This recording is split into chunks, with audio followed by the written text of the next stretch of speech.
them know that we are the American Indians.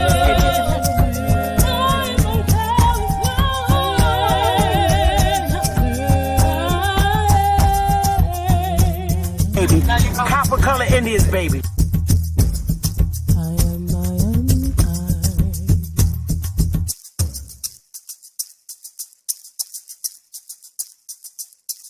A real Indian, American Indian is me, not from Africa. Remember that. African Americans here. African Americans here. But they recently moved here from places like Kenya, Ethiopia, Zambia, Zimbabwe, and Zaire. But now the brother whose family's lived in this country for generations, occupying space in all the locations, New York, Miami, LA, Detroit, Chicago. Even if he's wearing a dashiki and sporting an afro. And if you go to Africa in search of your race, you'll find out quick, you're not an African American. You're just a black American in Africa taking up space. Why you keep trying to attach yourself to a continent where even if you got the chance to go and you went, most people that wouldn't even claim you as one of them, as a pure... And we are not Africans. We are not African. Are you an African, baby? I'm not no African. Nigga, you a lying motherfucker. You nigga talking about we African. You African, nigga. I ain't African. Tell me, can you hold me down? Tell me, can you hold me down?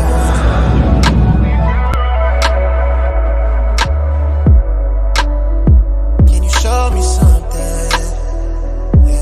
Yeah. We've been out of touch lately. Oh, yeah. You're so overdue on me. Yeah. Slide in the moonlight.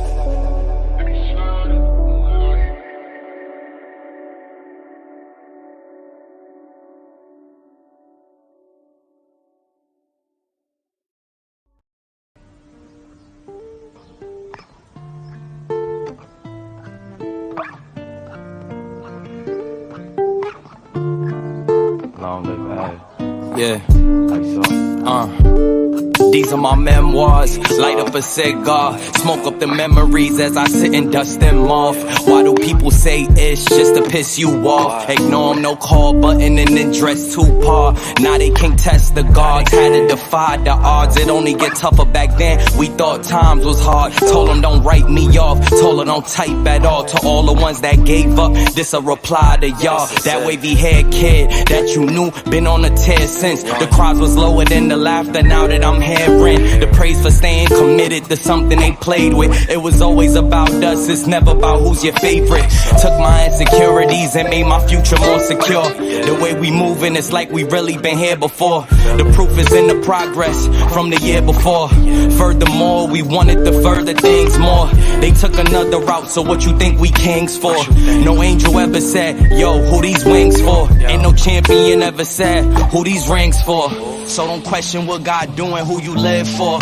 Start accepting who you are and what you do it for. Doing less, doing more, it's really either or. Meet them halfway when one close, here go another door. Here go your dreams, what you running for? Head full of steam, cause you want it, huh? But it's in your genes, you was born a star. Yeah, damn, we done came far. The blessings soon pay off. I don't get a day off. Feel like the playoffs, they like, when y'all gon' take off? Dill got laid off, now we focused on trademarks. We just making hits after hits, no Adolf.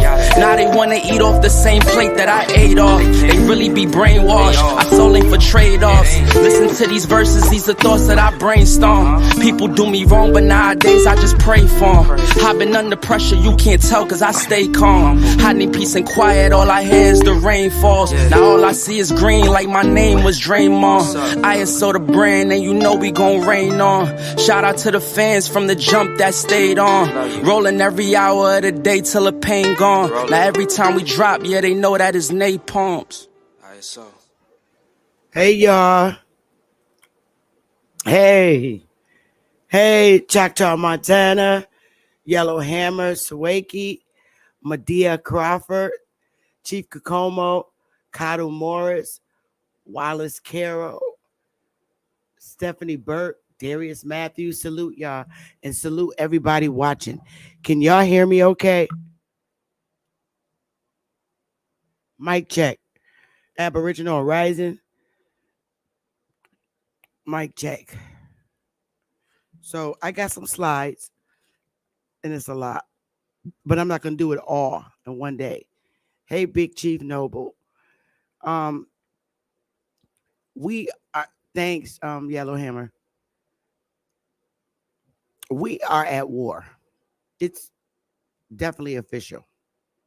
We're definitely at war. And all the research and looking up information that I'm gonna say it, even if people ain't even talking to me. It's been officially what 19, 4 years for me and YouTube. Of learning and studying. 4 years is truly a straight up college term, a whole term to get a bachelor's or a doctorate if you went full time. And 4 years of studying and being introduced to our history from a deep perspective. Yeah, all our grannies told us that we were Indians. That's a fact. But of course, they went no further. And then you go and you study and research why. And, and you just got to sit back and think about that. Why? How come Granny and Grandpa never told us or went further into us being Indians? It never went further. And they even gave the actual Indian names. Some of our grannies said we were Cherokee. Some of our grannies and grandpas said we were Choctaw, Chickasaw, all those names you hear. But they never went into detail. They never went into detail. They left it right there. Stay right there at the door. And then when you go back and research what was going on or what was happening to grannies. In my instance, my granny was born in 1931. And you can imagine going back to, I know my great granny and she knows her great granny. Because when you speak, if your granny was born in the 1930s, it's very possible that her great granny is born in the 1860s, 1870s, you're getting back. And grannies know their great grannies too. And you can imagine, I just sat there before I researched. I couldn't understand why they never went any further than revealing to us that we were Indians and leaving it there. So when you go back and you research, and I'm a reader, I love to read. And probably a lot of you love to read too. I love to read novels and books and literature. I always did. A lot of our people do not like to read, but those of us that do, a real reader, when they're reading, they're like zoned in. They're zoned in. And they did try to teach a lot of us in grammar school on how to read and comprehend. They teach you. Remember, I don't know if some of you were little, like I was. The teacher taught you, put yourself in the scene. Read. The writer has to be descriptive, putting you in a scene of what time period are we in, and who are the characters. And you learn the characters. You learn about the characters first, and then when you begin to read, you're back in that time. When you're a reader, you are right there. Especially if it's a true novel, you're right there. A good writer will put you in the time period. And that's a fact. You could be standing right there and seeing everything that's going on in the history. You could be standing right there and just watching and imagining what is going on. So reading all these 4 years and some of this, a lot of this stuff, you guys, reading our ancestors' history here in North America, it makes you tearful. And when you look at your granny and your mom, you learn that, wow, We live in a time where we did not suffer what they suffered. I mean, even just having to sit on the back of a bus alone. And I'm not trying to relive history. I'm not trying to put that in you. I'm trying to get you to understand it. Because, you know, they always say you don't have to relive history. You can read about it, but you don't have to relive it. But in my instance, I relived it. I wanted to. When I read, I relive it because I put myself in my grandparents, my great, great, great, great grandparents' position. Just knowing that when you get on a bus, a public transportation bus, that if you're my color, you got to sit in the back of the bus. And if a white person gets on the bus, you got to stand up. That's some shit. Today, I can't even imagine. I can't even imagine myself becoming accustomed to something like that. I can't. Because me today, things are different. I'm sitting on a bus and somebody tell me to get to the back of the bus. First thing I'm gonna do, I'm hitting them. I'm violent. Yep, I strike violence. I'm hitting them just to even asking me to get up and move. Now, I'll be generous and get up and move myself to the back if it's somebody with a handicap or disability. Yeah, on them terms. But to get up, literally get up because I'm white and you get to the back of the bus. No, bitch. Not happening in Sister Bethy's world ever. Okay. So that's just one little story. Another thing, I can't imagine being like a little 9, 10, 11-year-old kid and having to hide under the house because you were told to leave, that you have 24 hours to leave your homes on the Indian territory that you were living in. You just had to leave. Seriously. I can't imagine living in times like this. And these are real, authentic articles. Seriously. You had to leave or else they were going to burn your shit down. We just hear the stories, you know, like this. 24-hour notice to leave, to get out of their property. And mama's hiding under the porch on the outside in fear. Okay? I put myself there like, what the fuck? And you begin to understand why, and I understand why my family left the South and came to Connecticut in 1929. It wasn't no great story. It was in fear of their lives, of shit that was going on there, being pushed out. And I can't imagine living in those days. And then you going to school. And in those days, you couldn't say who you were.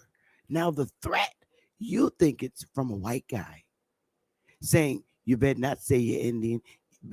You better not say you're Indian. We put too much shit on the white guy. That was our own people saying that. You better not say you're Indian. You get hung. Our own people was hanging us and burning us and lynching us. But were they our people? There's a lot of shit going on. I guess people are born in their specific time. I'd have been dead. With my attitude that I have now, I don't know what all the stories, there's many stories of what went on in the southern states as it pertains to our ancestors and foreigners, period, point blank. I do know for sure that we had an existing government governed by our people.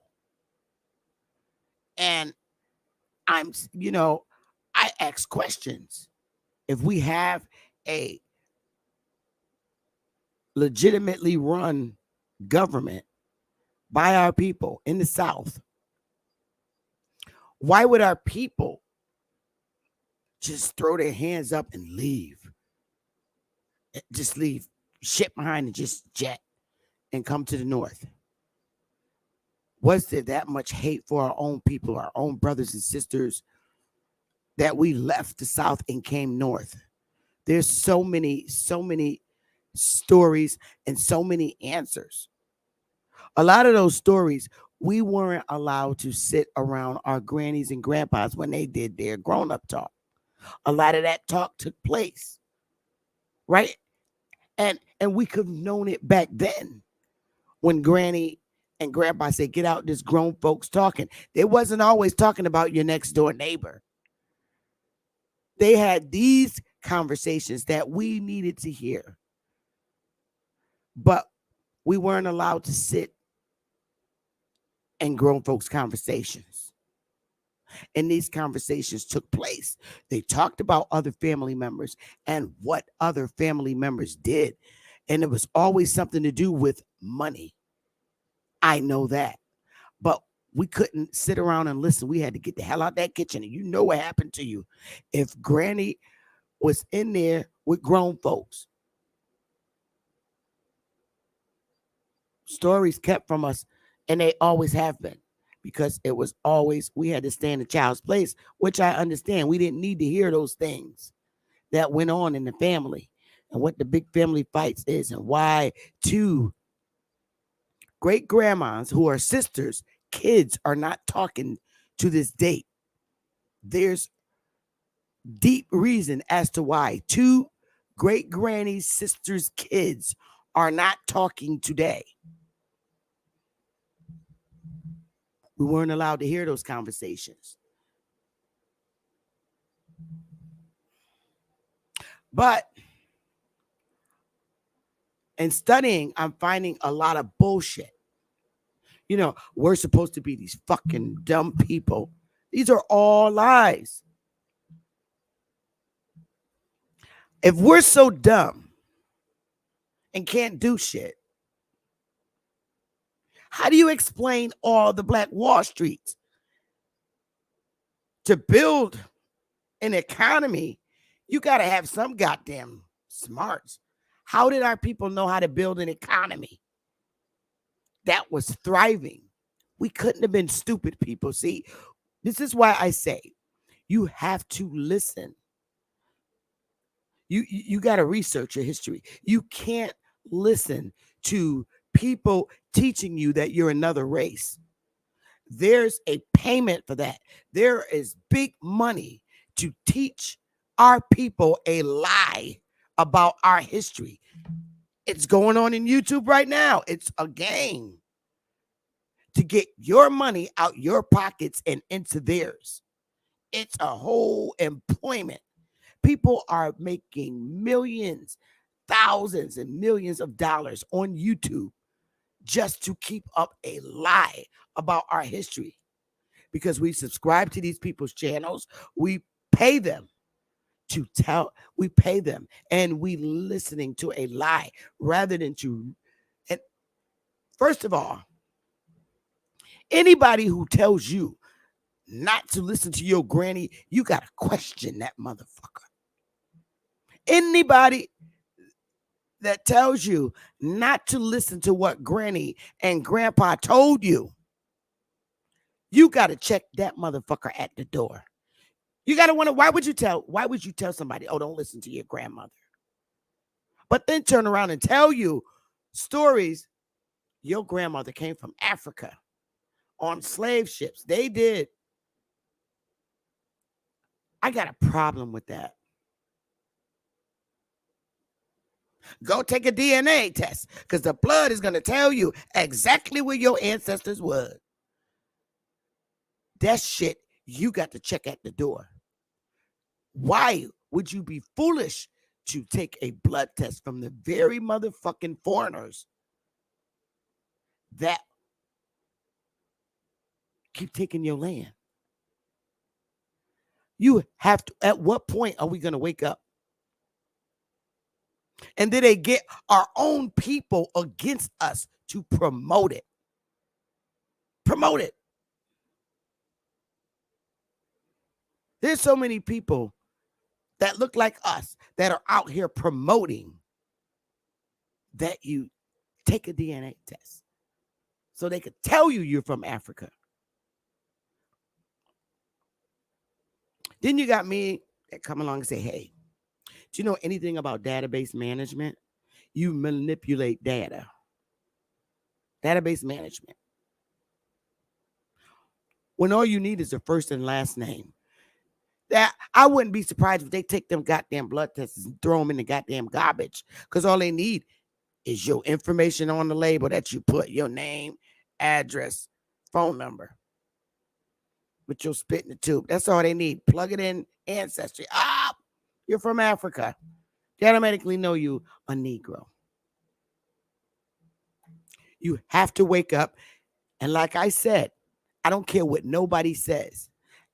At one point, there's going to come a time when our brothers and sisters that are running around believing that they are from Africa are going to start questioning these niggas that's telling them and teaching them that they're from Africa, and they're going to disappear. This is how our people operate. If you don't know the history of our people, you need to learn, because the kids today, it's like the world repeats itself. If they scalped heads back then, what do you think these little dudes in the hoods are doing now?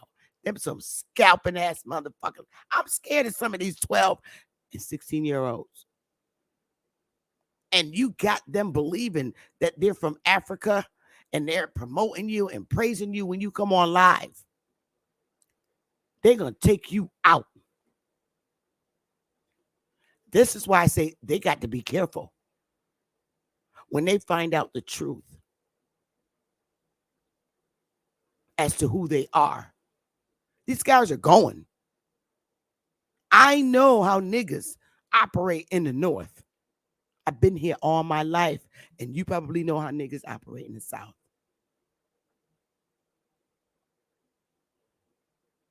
It's nothing.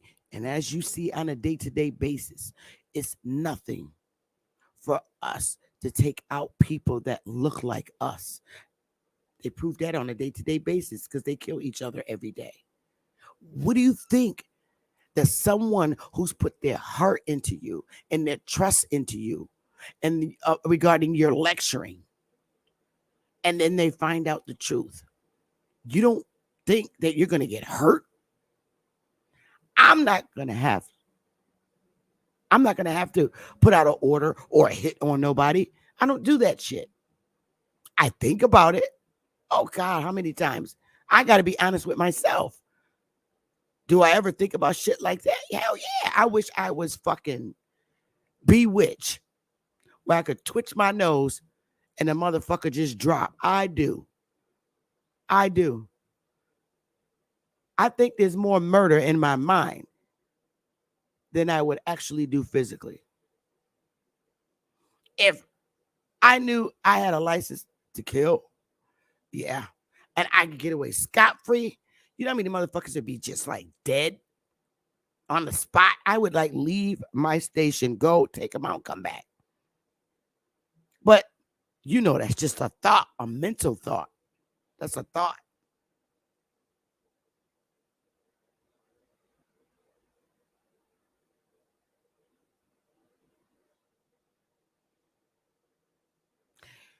You know,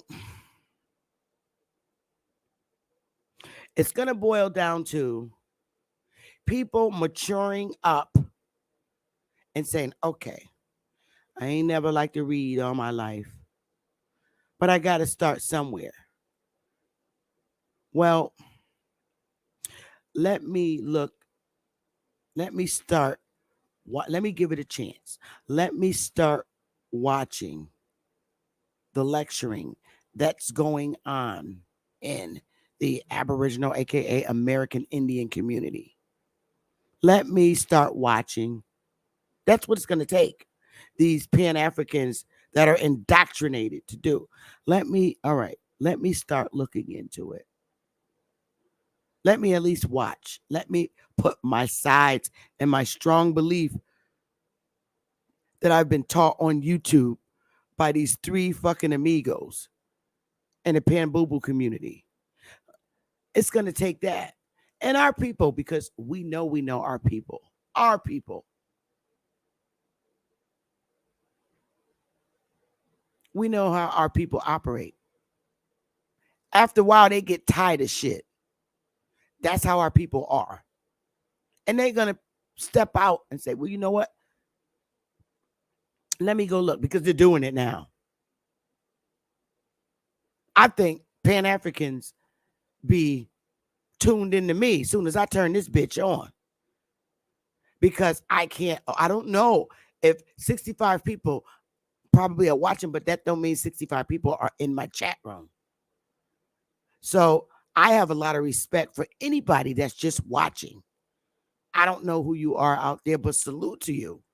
I appreciate it. I want them to watch me because I hope I can reach somebody. That's my goal. Now I goof off and I go off my head sometimes and lose my temper, but that's only when I'm tempted or threatened. Yeah, I do. But genuinely, I communicate with people. I do. At the professional level, and I also meet people where they're at. I do. I like to flip out on people? No, I don't. I really don't. But I flip. And I'm just not going to lie. I flip. Only when necessary. So at the end of the day, if any Pan-Africans or anybody that's identifying with another race or another whatever is actually in that moment where they're saying, you know what, I'm going to step away from here. Let me hear what Sister Betty got to say. Let me hear what Holiday got to say. Let me hear what A1 got to say. Let me hear what Ad Power got to say. Let me hear what Dane got to say. Whoever you choose to listen to, and we're here to teach you how to find this information. And you have to make the adult decisions. Never lock in with one professor or one teacher. You got to move yourself around a little bit. Okay? Never lock in with one lecturer on YouTube, ever. Don't ever put yourself in that position. Never give your soul to one person. Never, ever. Never. You be your own master. When you begin to be your own master, then comes your power. Always remember that. When somebody else is your master, you're giving them that power. You have to be your own master. Praise yourself, especially when you find out new information and shit starts to connect.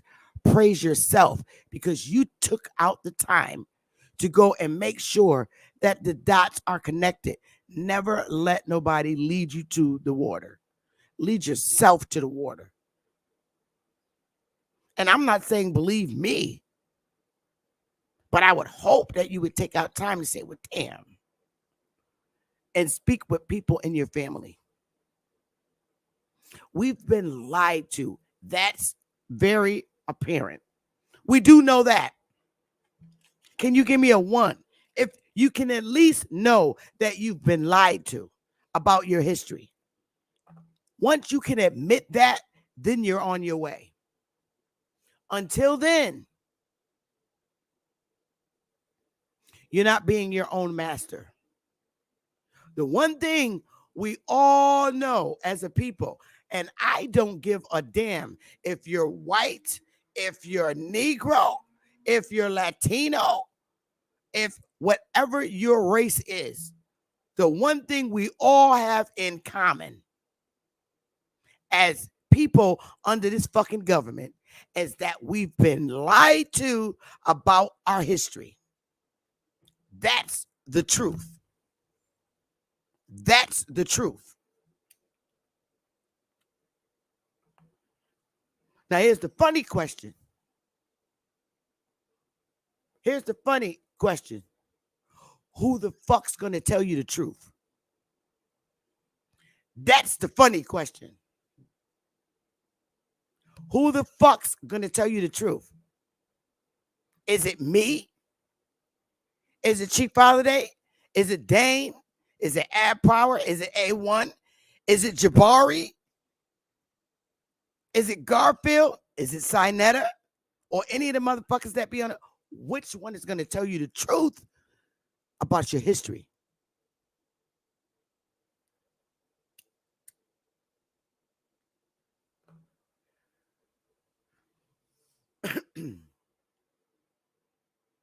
How about all Granny needed to tell you was that you was Indian, and that is your fucking history? How about that? All you got to do is say one word, you're Indian. Once you hear Indian, you know your fucking history. How about that? Other people got these long ass stories once upon a time about our history. Everybody got that about our history, right?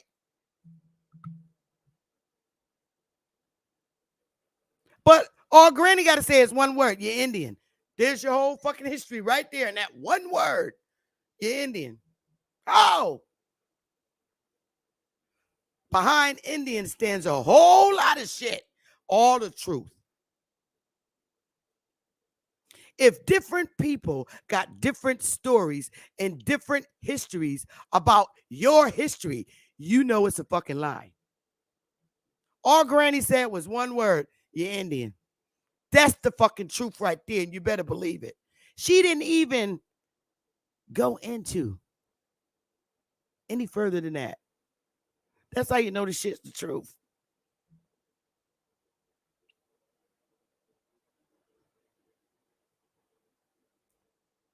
Soon as she say it, you right. Your eyebrows lit up. I got to be honest. Somebody tell me I'm African when we was little. I knew it wasn't because it just angered you. No, I'm not. There's something about us that just not want to identify with them fucking people. I don't know if it was the ugly commercials they showed on TV with the little kids with the big belly and the bug crawling on their face. That shit used to gross me out when I was little. I didn't feel sorry for them because I was a little kid. But when I saw that, that shit looked nasty. And I didn't want to be identified as that because I was not a hungry kid. But I knew those weren't my people. I did feel, as I got older, I felt a little bad for them when I looked at them. But seeing that shit on TV showed me as an adult the arrogance of a white person because they was in charge of the media as they are today, showing this shit with little brown kids starving with big bellies with bugs on their face, and they're sitting around on little cement grounds with a bowl of some shit they let them gave them. I don't know if it was rice or oatmeal, but these little kids eating with their hands, no spoon. And we're supposed to feel sorry. But because this government is so ugly in everything they do, they could have just been showing us that shit to get our donations to make some fucking fiat. I don't trust this government no further than I see them. You got people who do that shit now, donate to Jerry kids. Even we did that shit. You know, you go around in the neighborhood and you have your little envelope as a kid, tell them to donate to Jerry's kids. I went to the store and got me a fucking honey bun and some soft cheese doodles with that money. I did not bring it to school. I was a little poor kid in the hood. And that was the assignment. Go around with your little Jerry. They had a big round circle sticker of Jerry Lewis on an envelope, told us to go around in the community and collect money. We did. And when I got my money, I went to the fucking what we call the mini store in the hood, and I got me a honey bun, some motherfucking cheese doodles, and a 35-cent juice.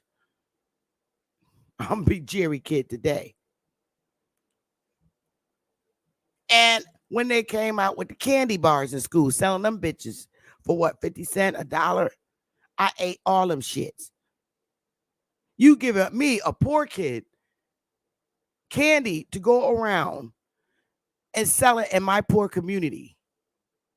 Me, a poor kid. They didn't even tell us we could have one of them fucking candy bars. But we were to sell them in our community to bring to school. Fuck that. I sat and ate every last one of them fucking candy bars. Every last one of them bitches. Girl Scout cookies taste nasty, so I just walk past their asses. If I see 6 little black girls selling cookie, okay. Yep, I'm being racist about this shit. Because we didn't have those kind of things.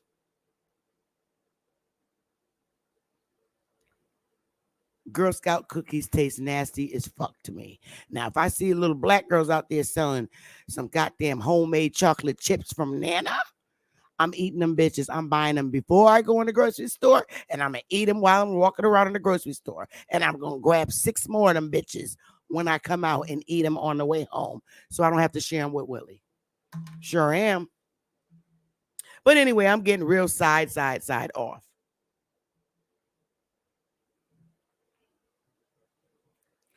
We had an active history here. We had active governments here. And I'm going to read some slides now and show you what happened. And I know you're going to see it because I seen it. I already prayed to the ancestors so that they could let you see it. Once you hear Indian, everything goes all off in your head and you fucking, something happens. I don't know. Maybe it's something about them damn umbilical cords where they cut them off too soon. Where it's supposed to download all the ancestors and shit. I saw that shit on Superman. Okay? That's where I saw that shit at. So if y'all brothers was smoking weed and y'all told me that that's the reason why that you're not supposed to cut the biblical cord off because it's going to download all the ancestors, I'm coming to get y'all. Because I saw it the other day on Superman. They downloaded all the shit on this flash drive and shit.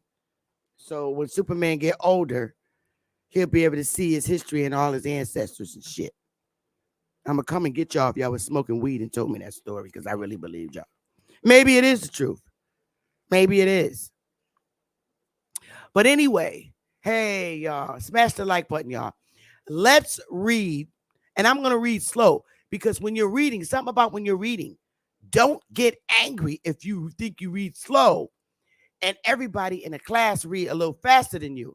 Because let me tell you about that. It took me a long time to learn this.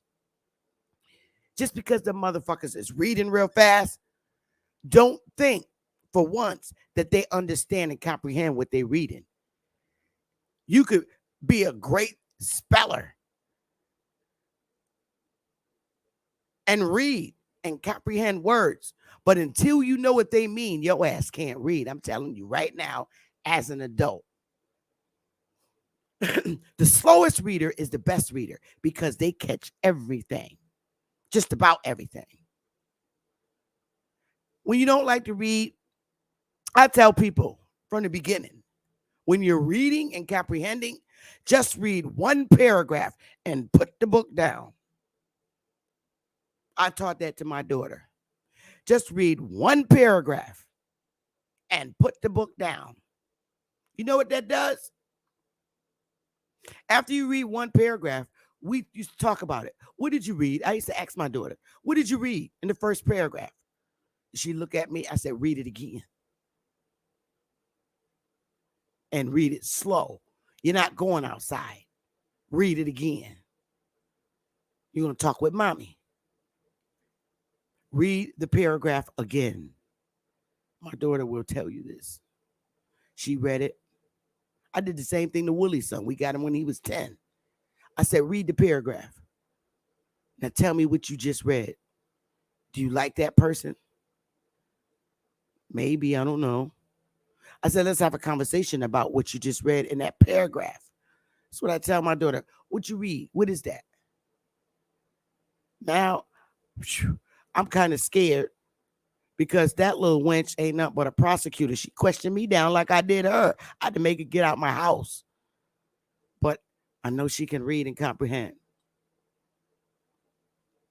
But when you're reading, and this is only to our people in our community or anybody out there watching, just read a paragraph and put the book down after you read the paragraph. You know what that does to you? When you read one paragraph and put the book down, do you know what that does to you? It makes you want to pick it up. And because your ass so nosy, you want to know, you forgot your ass is nosy. It makes you want to pick it up and find out what the hell going to happen next. That's what happens. That's how you train your child to read. Because you read one paragraph, everything else you think after reading that paragraph is an assumption until you read it to find out the truth. A lot of these motherfuckers look at pictures and tell you a whole fucking story. The Hebrew Israelites is good for that. You read, I don't care if you read slow. Fuck the next person on how they read. You got to be your own master and turn yourself into your own master. Read slow. I'm talking about you go back to reading like you in third grade. That's how you begin to comprehend. And make sure you have a dictionary or with your cell phone.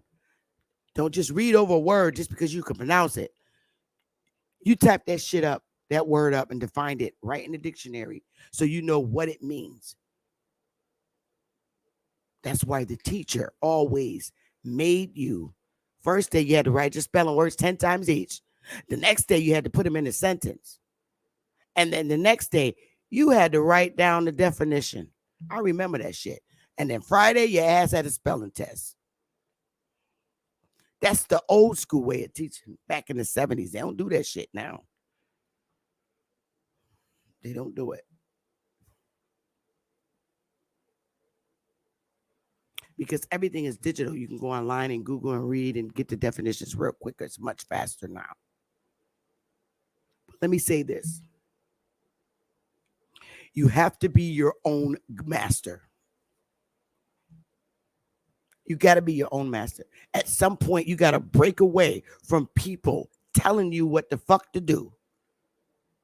Because that has been a result of what's been going on with our people since we were taken out of power. We've been living a life where motherfuckers tell us what to do. Every time you turn around, somebody's telling you what to do. Until you become your own individual master. And when I say master, master of your own mind. Don't listen to me. I'm just telling you how to be a master of your own mind. Stop allowing people to guide your life and your thoughts. Because the same motherfucker that's walking around with a doctorate and a master, they got their masters. Who they get their masters from? Just like me.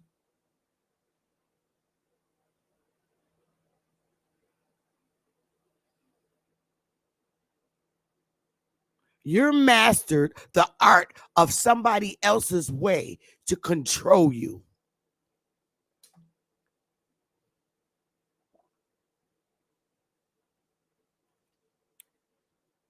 Civilization ain't nothing but control. When you read, you begin to learn.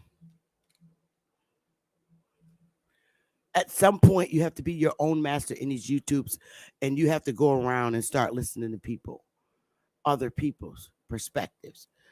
The truth about you, you know when you've reached the truth. Because number one, you're going to feel that shit in your blood. Number two, your ancestors will start visiting you.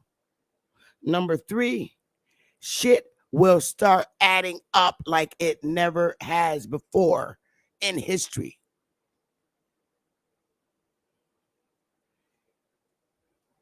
Yeah. You start having dreams that you had before. You begin to understand the dreams that you've been having that you couldn't understand why you had them. Especially when it's an ancestor, a person you never seen before, but you dreamed about him and you associated with him in the dream and you didn't even understand it was your ancestor.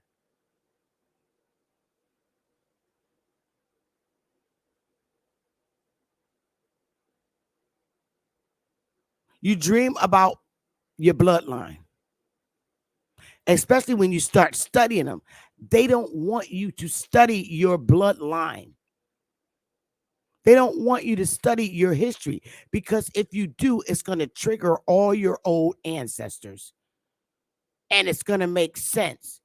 This history in this here, United States,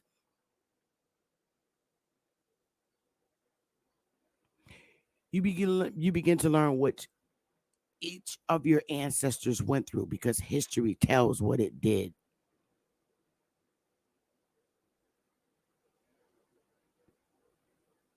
You know through history what went on in the 1900s. We all of us in here was born in the 1900s. Most of us. You know what went on in the 1800s just by reading it.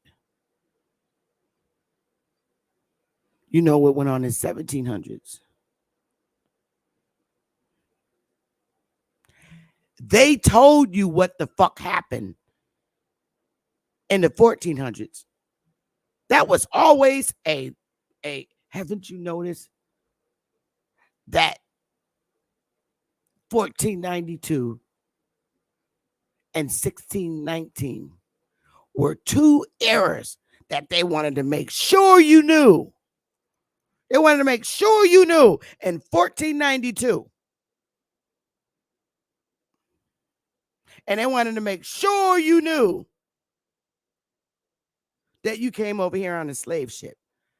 When you become an adult and you become your own master, you're like, God damn, everybody I know knows about 1492. Plymouth Rock landing over here. Everybody knows about that. They want to make sure you know that. They want to make sure you know about 1619, that you came over here on a slave ship. Those two specific eras, they want to make sure you know it. You got to know it. Everybody know it. White people know it. Black people, Puerto Rican people, everybody know about 1492 and 1619. Now, as an adult and you being your own master, why the fuck did they instill 1492 and 1619 in us? Why did they do that? Those are the most important 2 years, 2 eras. That's because that's the first fucking lie about your history. 1619 was the second fucking lie. But you had to know that, and you had to believe that happened.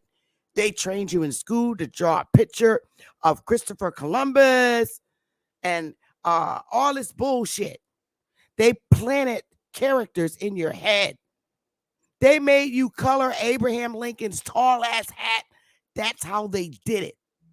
So now you got to be your own master and say, these bitches lied to me. And I'd be damn if they're going to put these fucking stories on my kids. Become your own master and say, well, damn, that's when they started it. They don't talk about no other fucking year prior to 1492 in school. They don't talk about nothing else. Oh, the Pilgrims, they came here. 1492. That's where they start history at in school. Why? Why would they do that? Why would they do that?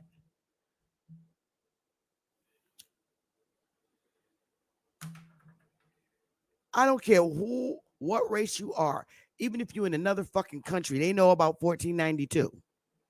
That's just crazy, right? They know about 1492 over here in Massachusetts. Everybody in the world knows about 1492. This shit is crazy.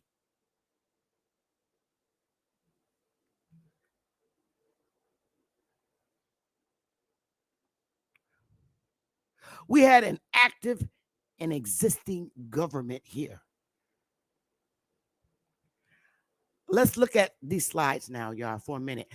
I want to read one paragraph. And then we're going to stop and talk about it because that paragraph says a whole fucking lot. That one paragraph tells a whole fucking history. And you ain't got to make no assumptions when you read this paragraph. I'm telling you right now. Let's go read it. Let's read it. Let me get it up. Make sure I got this shit up.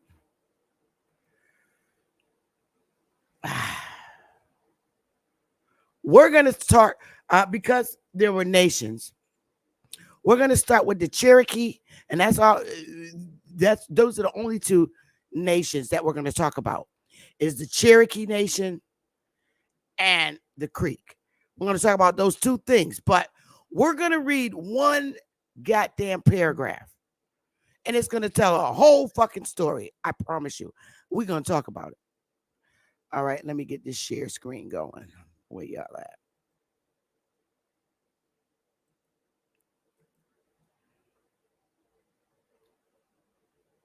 Oh, God. Oh, here it is. All right. From the beginning. All right, here we go. Cherokee Nation. Let's read this bitch. Let's read it together, y'all. The Cherokee Nation was a legal, autonomous tribal government in North America, recognized from 1794 to 1907.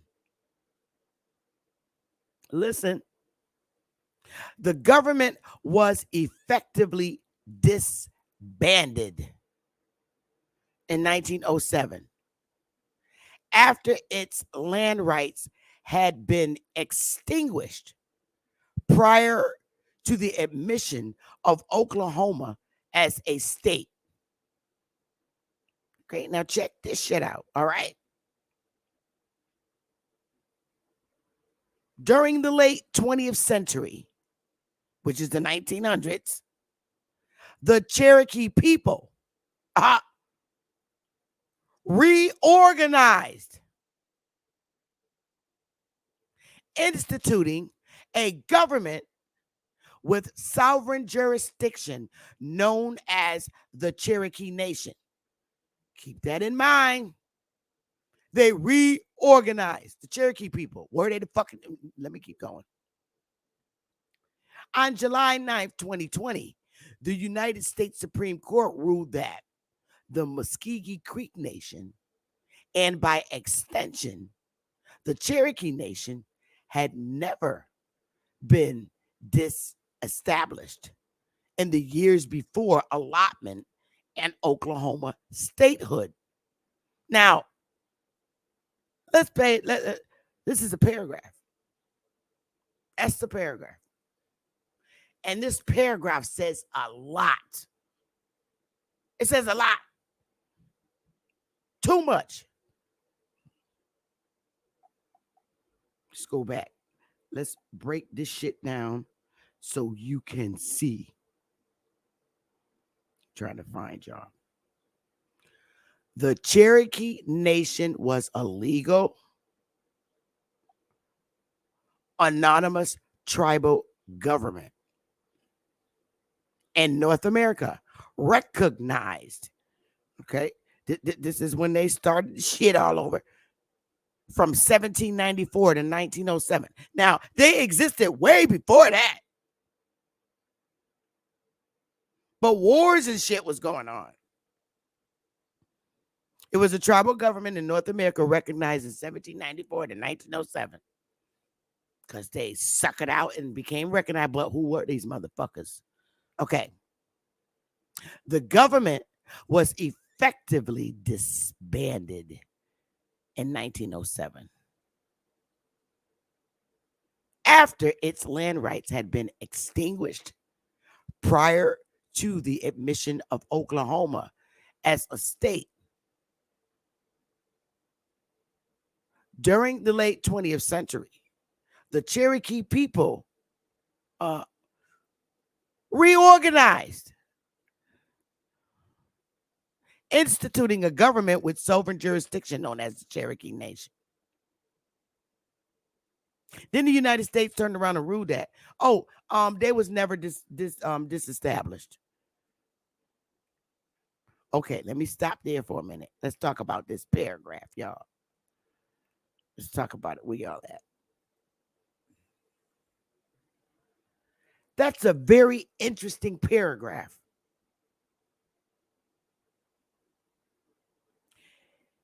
If key words, it reestablished itself, reorganized. They restarted a whole nother new government. And it wasn't even the original fucking people who reestablished it. I ain't shitting you. They reestablished. How can you exist for thousands and thousands? You gotta think here now. The Cherokee Nation been here for thousands and thousands and thousands. They're from this soil. The people, the chiefs, thousands and thousands and thousands of years. Something happened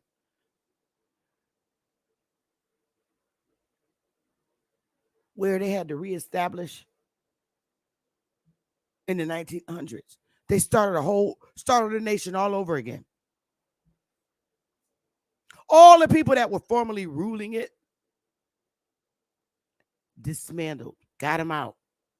No more niggas in power. How the fuck you gonna reestablish a government that already existed for thousands and thousands and thousands and thousands and thousands of years? And you restart the government all over again in the late 1900s.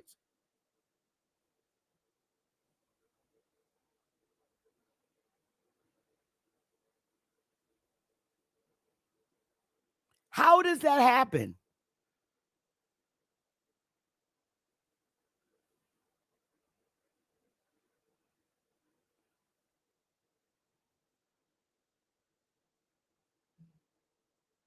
And the people that reestablished it started it all over again. Look like the same people that's running this Congress.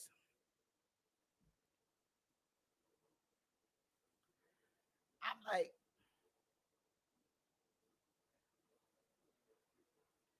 you do understand that when you read American, wait a minute, let's just get it put up. Because this is why I said, just read a paragraph. Because just reading that alone pisses me the fuck off.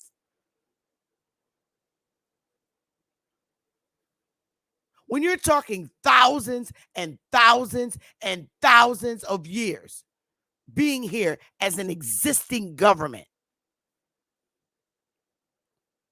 originally applied to the Aboriginals or copper-colored races found here by the Europeans. I'm just going to leave it right there.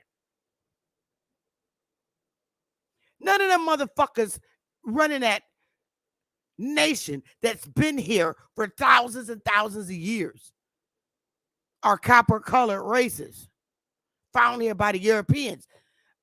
Now I see what they mean when they say now apply to the descendants of Europeans, because that's who's in that motherfucker, the descendants of Europeans. Now it applies to them. Now do you get this definition? Shit is crazy.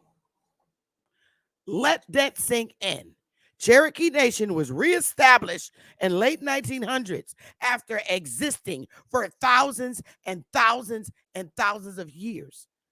That's how you're an aboriginal to a particular landmass. You're from this soil. And when Europeans got here, they saw copper-colored races. Yep. But then, let's just take this down for a minute.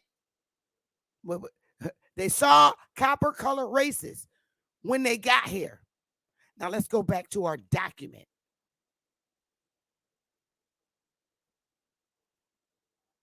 They saw copper-colored races when they got here. And then it was effectively disbanded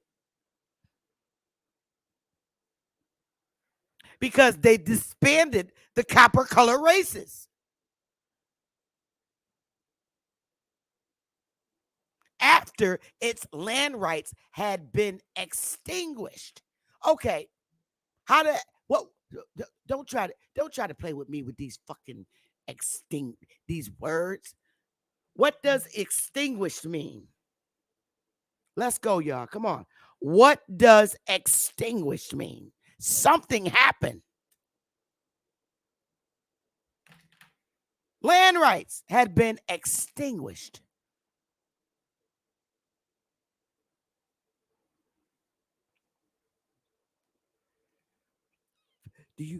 What the fuck does extinguish mean?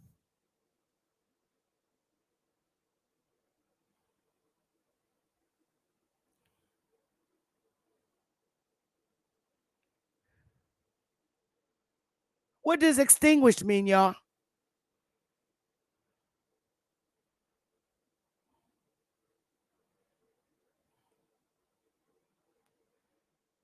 What does extinguished mean?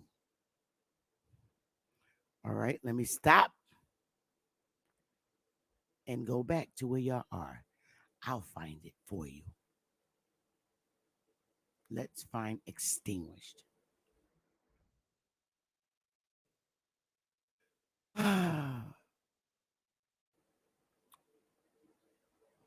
All right, here we go. We'll even go with this because this is exactly what it means. I got it. Let's go.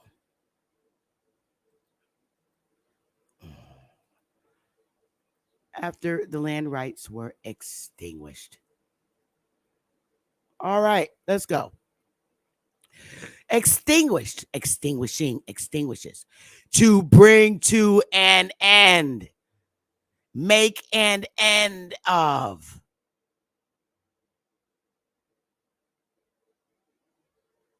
To cause, to be void, nullify.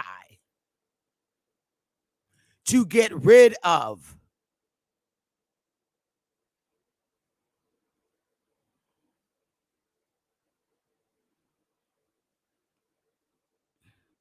To get rid of. Usually by payment. To bring to an end. Make an end of. You got to understand what the fuck was done to the original people.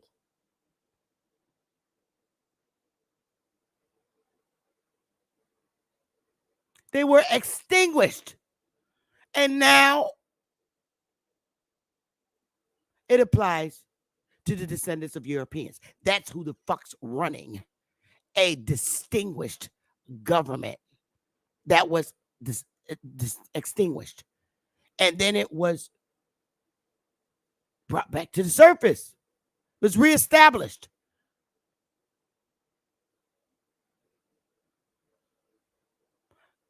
The original government that existed for thousands and thousands and thousands and thousands of years was extinguished and then reestablished in the late 1900s.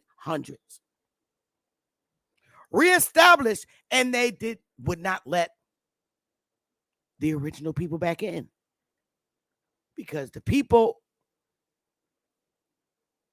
that took over and reestablished it, they reestablished it themselves and took it over.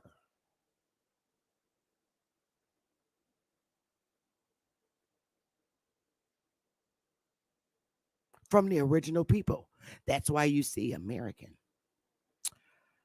originally applied to the copper colored races, now to the descendants of or aboriginals, the copper colored races. That definition originally applied to me. I'm copper color. I'll be damned if I ain't get a penny and look.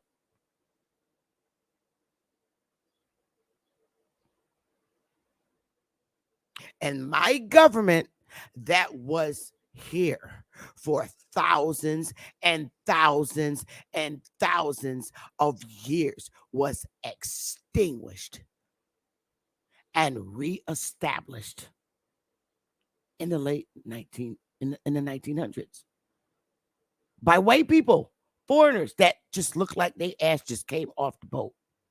Look them up. Wait, let's go. Let's go. Hold up.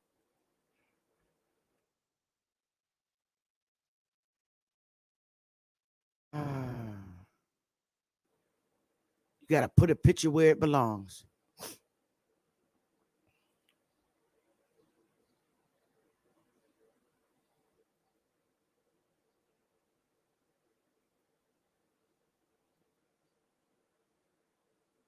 All right.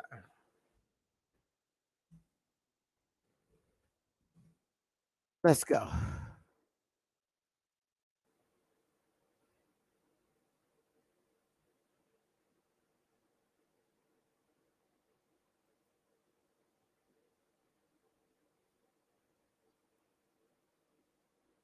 Thank you, Jeremy. Let's just look at this shit. If you think these fucking people are copper colored races found here by the Europeans, you're out your fucking mind. That's the chief of the Cherokee Nation. Get your motherfucking laugh. The reestablished Cherokee Nation. The reestablished Cherokee Nation.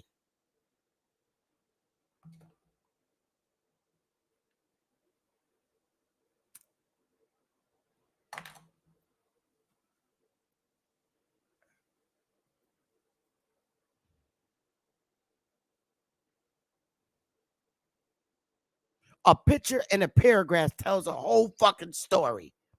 It tells the truth. All we did was read. We didn't finish reading the paragraph.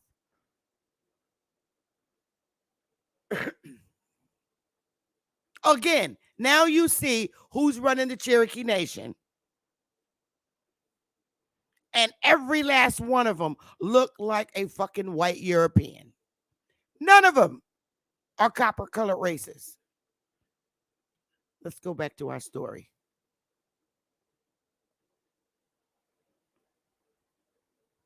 I don't care what nobody say. You don't like it.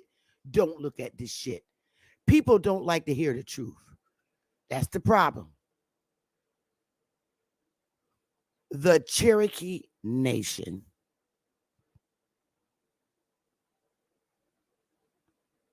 was a legal, autonomous tribal government in North America. Recognized by who? Who the fuck was it recognized? From 1794 to 1907. By who? Recognized by who?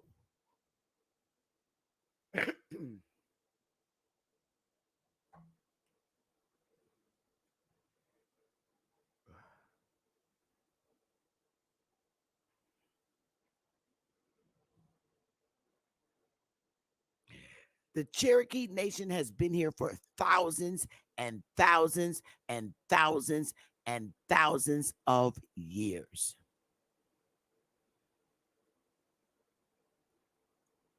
And it was a tribal government in North America recognized from 1794 to 1907.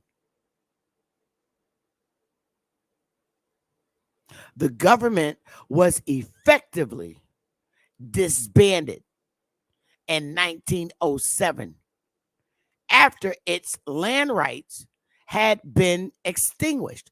Who the fuck extinguished its land rights? Who did that? Who did that? Who extinguished the Cherokee Nation's land rights? Who extinguished it?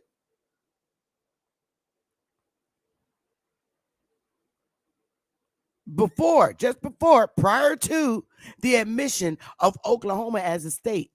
Who had the power to do that? Who had the power to do that? Who extinguished the Cherokee Nation's land rights? Who took it down? Nullified it, voided it? Who did that to a tribal government that been here for thousands and thousands and thousands and thousands of years? Who did that?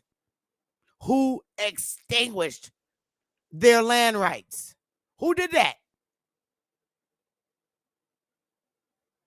Prior to the mission of Oklahoma as a state. Who did that, y'all?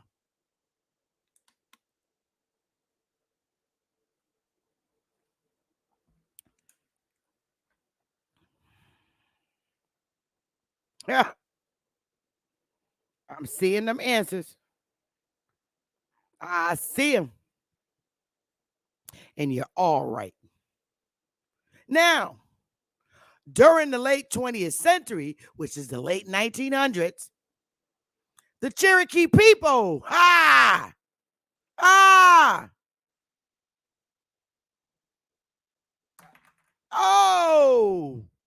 reorganized. Who the fuck is the Cherokee people? Trick question. In the late 20th century, the Cherokee people. Who the fuck is the Cherokee people? Of a government that was here for thousands and thousands and thousands of years. Who were the Cherokee people that reorganized it? Reorganized. They did away with the old Cherokee Nation. Now these motherfucking Cherokee people. Who are the Cherokee people?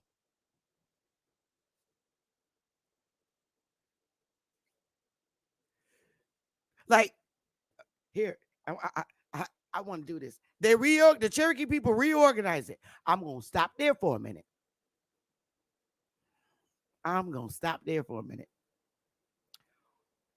Listen, the Cherokee people reorganized.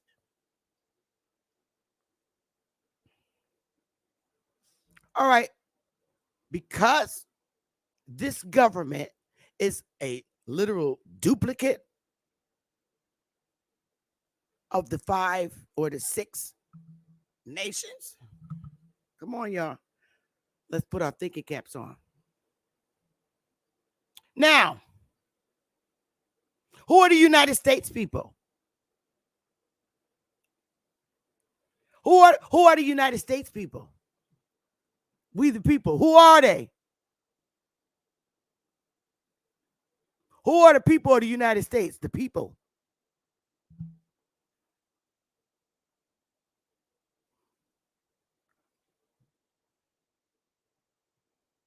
Last I checked, our asses were citizens, right?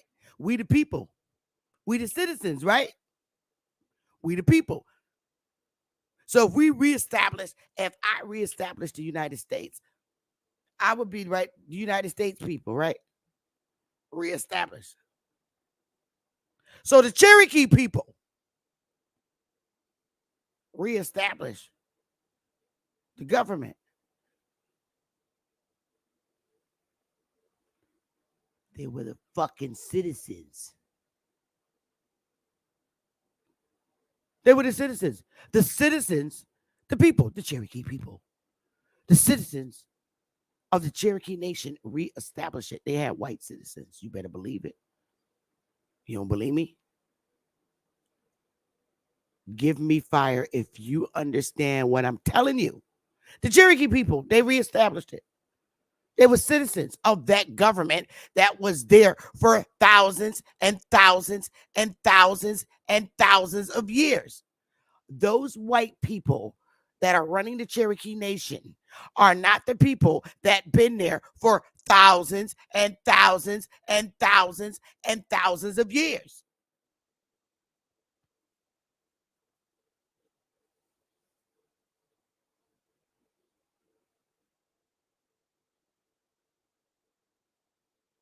They reestablished a government that existed for thousands and thousands of years. And who would do that? We the people.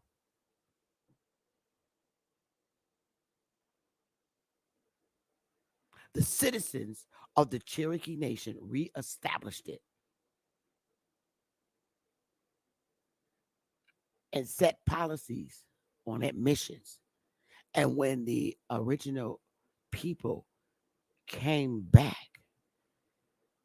they denied every fucking application. That's what they did. Extinguished. Yeah. And then went to court and was mad.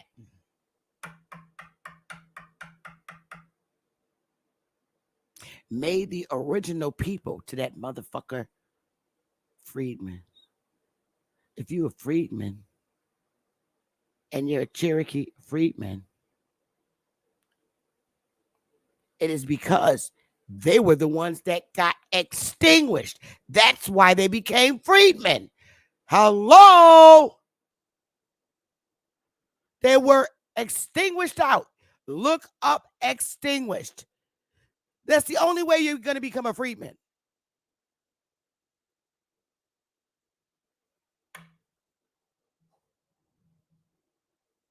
Your ancestors went to war and they were extinguished out.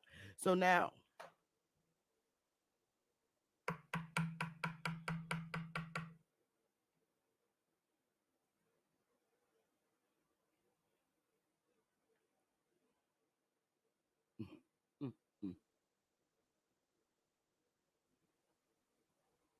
extinguished.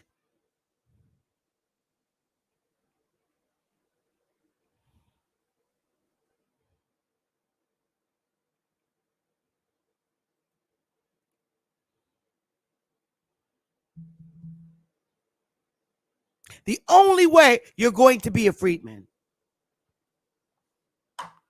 you got extinguished.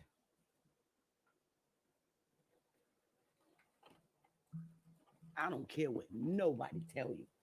Y'all better listen. It was reestablished.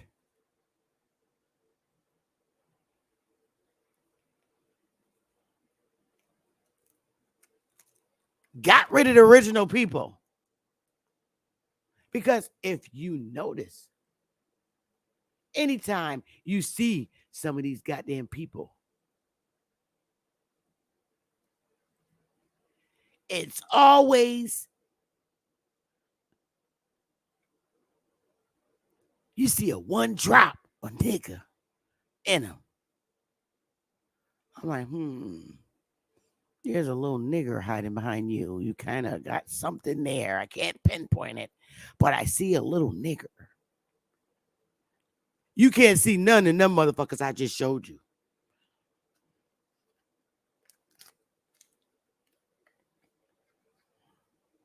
The Cherokee people.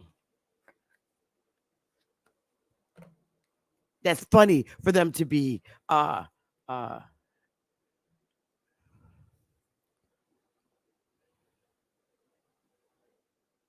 that's very funny. They said the Cherokee people. Not the Cherokee tribe members or nothing like that. Just Cherokee people. Nothing that makes it stick like they were the original people. Oh, just the Cherokee people.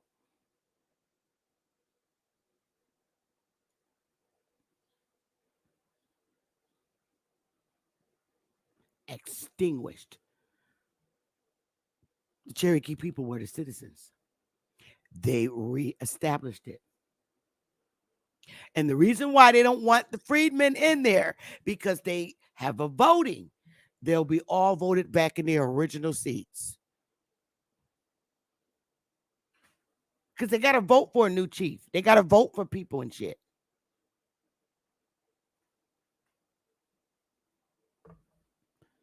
Thank you, love. You don't want them in there. Hell no. Because if they do, they're going to all have their all original seats back. They'll be voted out of office. Yo. If they let all the freedmen back in, just then they'll be back to normal again. Have y'all thought about that? Give me a 1 if you understand that paragraph now. That's when they took out the original government, extinguished it. They got tired of working under them niggas.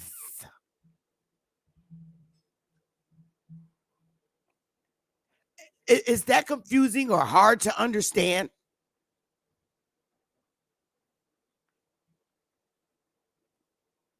Clearly, you see why all the niggas is walking around with the American Indian last names. That's why.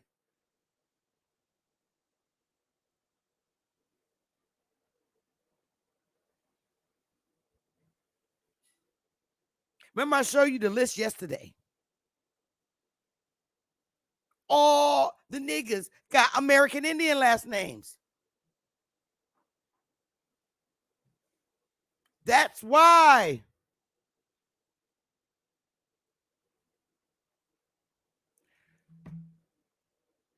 You fuck them up with their own paperwork. It's easy. It's always something there. Just in that little paragraph, you know the whole history of what happened to the Cherokee Nation. Give me fire if you understand that.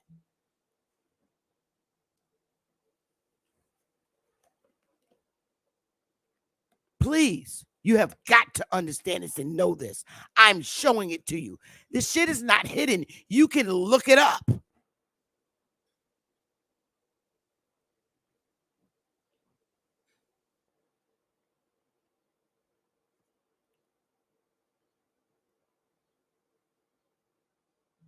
It's right there in your face. Even in the goddamn definition.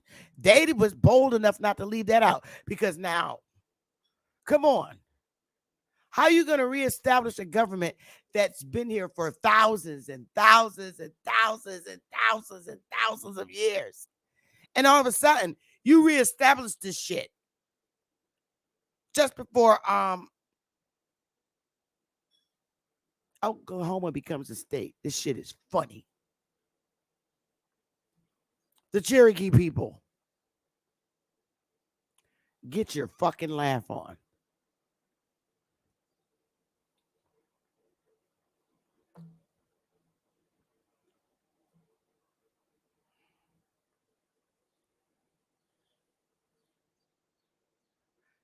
They did the same shit to the Mashantucket Pequots in the North. Their history confirms ours.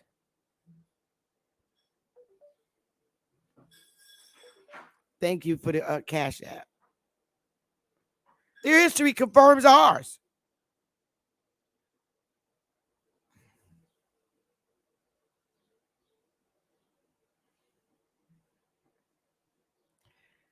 Let's go back, y'all.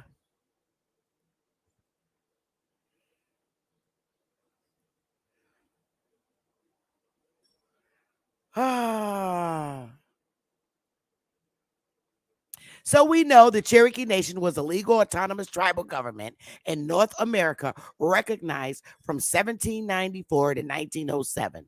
The government was effectively disbanded in 1907 after its land rights had been extinguished by this goddamn government prior to the admission of Oklahoma as a state. During the late 20th century, the Cherokee people, hi, I'm Cherokee. Hi, my name's Beth. I'm a Cherokee. I'm a Cherokee people. Reorganized, instituting a government with sovereign jurisdiction known as the Cherokee Nation.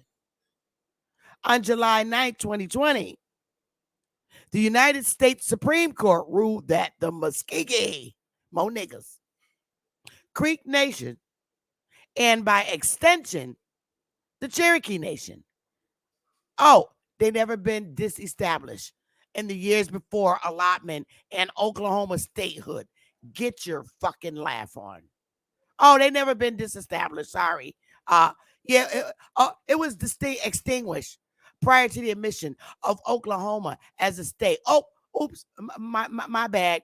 They never been disestablished in the years before allotment in Oklahoma statehood. You know what? Get your fucking laugh on.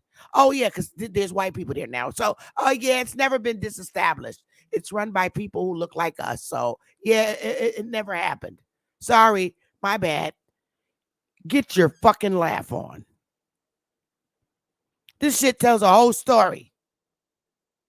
Oh yeah. They're white people that look like me. So my bad. It was never extinguished. Sorry for saying that. Sorry, y'all. It was disestablished.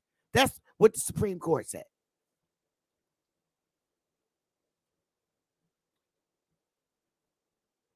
Even though it was extinguished, it's telling you what happened. You took the niggas out. Oh, sorry, it never was disestablished. Yep, since it's white people reorganizing. Yeah, it was never disestablished in the years before allotment in Oklahoma statehood. So, yeah, my bad. Bullshit. Now it's telling you this. The Cherokee adopted the practice of using, listen, y'all, enslaved, shit gets funny. The Cherokee adopted the practice of using enslaved African Americans on their plantations from European Americans. Okay, listen, y'all. Most Cherokee held fewer slaves and labored with them.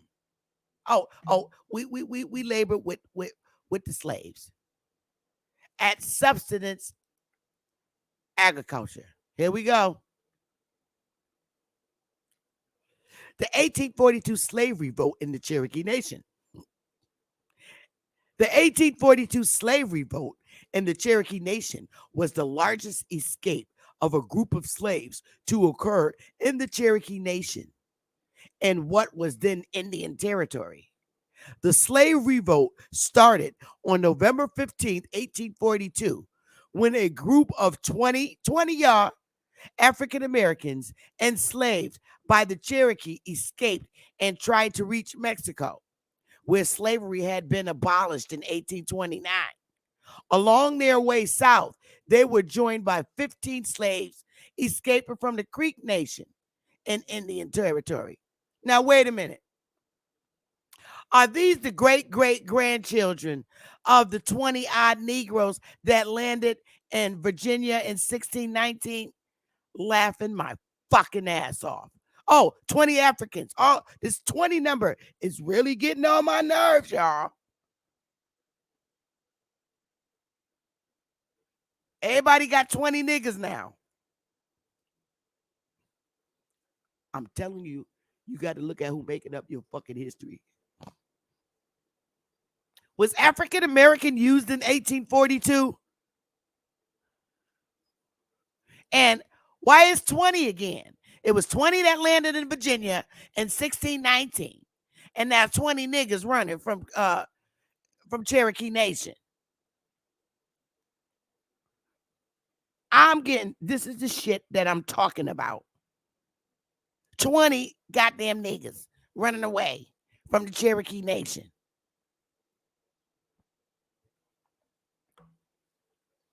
Remember Dane show you that the 20 odd Negroes that land in Virginia? Well, are these their great grandkids running from Cherokee Nation?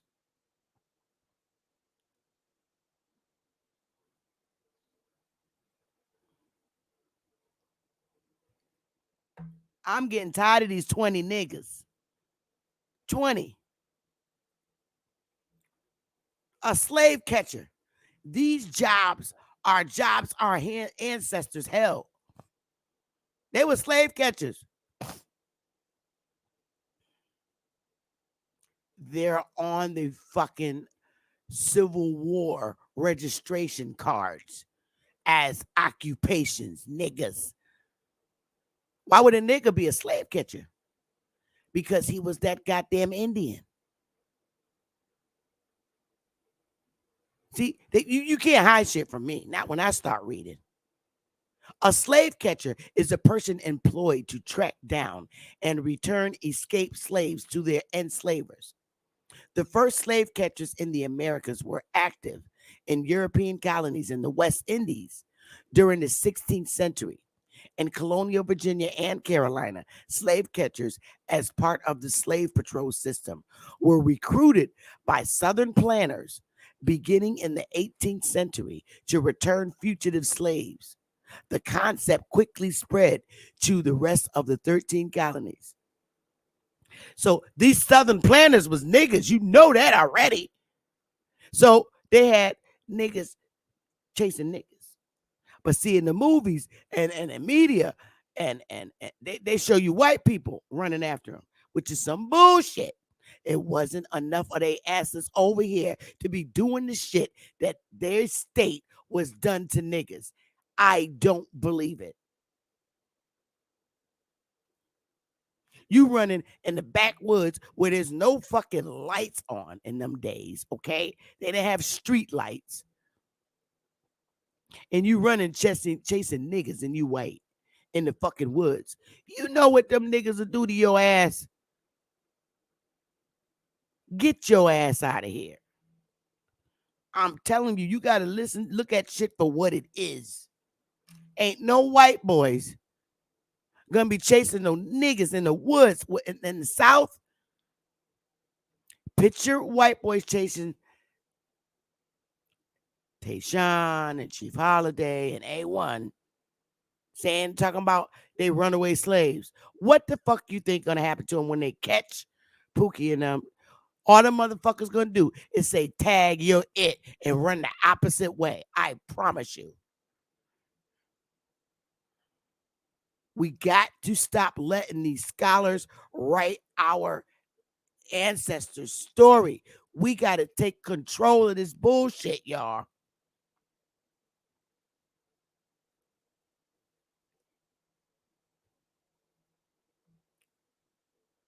The Creek Nation in slavery. All right, y'all, listen to this. Brace yourself. About 24,000 Creek people were removed on the Trail of Tears. Get your motherfucking laugh off. That's the takeover right there of black, brown power. People that look like me. 24,000 Creek people were removed. Who the fuck removed them? 24,000? That's a lot of goddamn people. Yo, put this is in, listen, y'all, hold up. Let me stop this for a minute. All right, hang on 1 second. 24,000 niggas. Yo, put this picture in your head. A Michael Jackson concert when he did Beat It.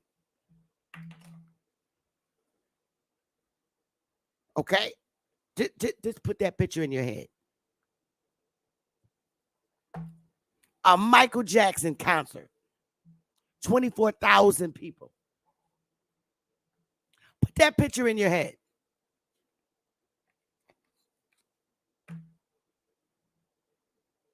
How the hell you gonna move 24,000? You gotta read shit for what it is.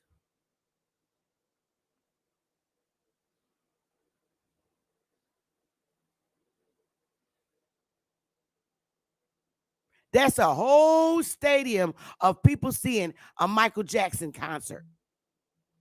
24,000. Let me get an image of 24,000 people standing in a crowd. Hold up. This shit, you know.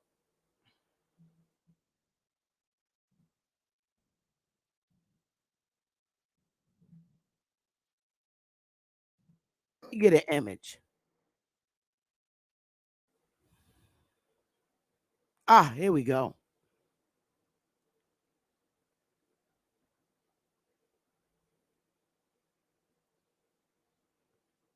All right. I got a share screen. Let me get the share screen. Let me get back to y'all. Whoa. Where my people? Where y'all at? Put the picture in your head.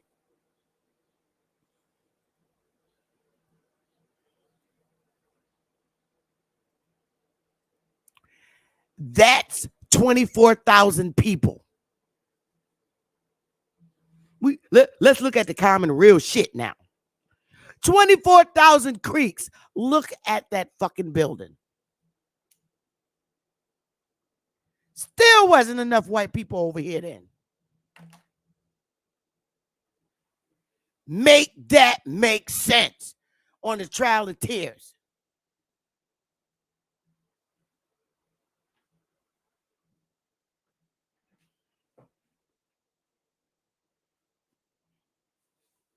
Make that make sense. These people gonna get the fuck off my history of my people. 24,000 niggas from the Creek Nation removed. That's 24,000 people right there.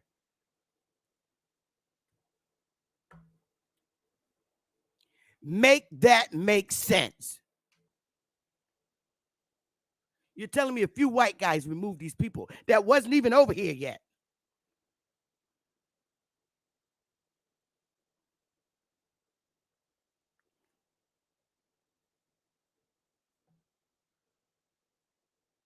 $24,000. Now you got the picture in your head. This is the bullshit that I'm talking about.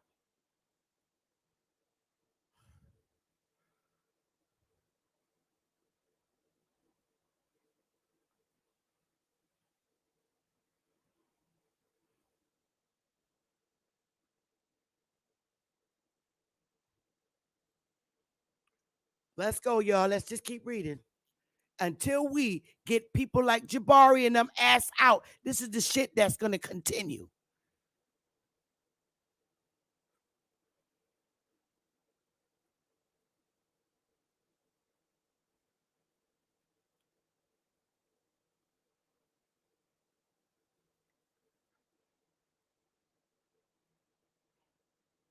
$24,000 Creek people were removed on the Trail of Tears. And by 1860, the Creek Nation held 1,600 people in bondage. Now go look up what 1,600 people look like. Historians estimate that by 1861, 8,000, listen to this shit, y'all. 8,000 to 10,000 black people were enslaved by various tribes in Indian Territory.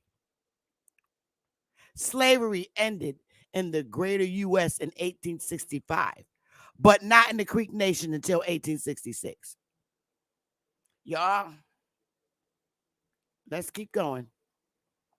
Get your fucking laugh on. the Creek, behold, the Creek Nation. Get your motherfucking laugh on.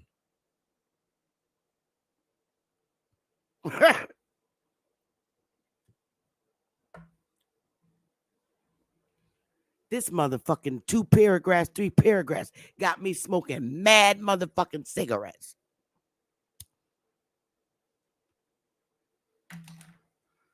The Creek Nation. These people sitting here at the table are the enslavers of our ancestors. They're the enslavers of Pookie and Ray Ray's great grannies and grandpas. Get your fucking laugh on.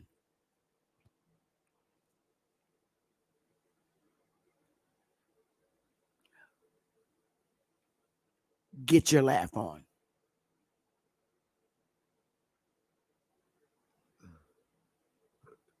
That's my question too, Choctaw. Who the black people? I can't.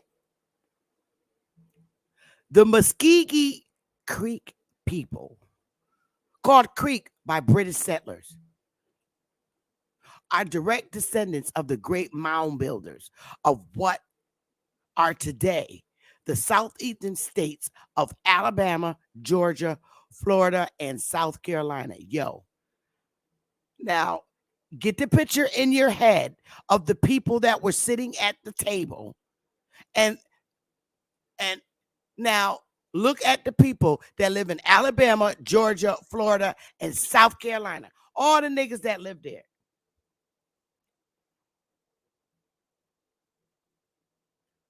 And the people that were sitting at the fucking table are the leaders of our ancestors that lived in Alabama, Georgia, Florida, and South Carolina. Picture that bullshit. As the culture of their ancestors dissolved in the wake of and new diseases, here we go, and chaos brought on by the Spanish conquistadors, groups of survivors spread out and formed their own tribes.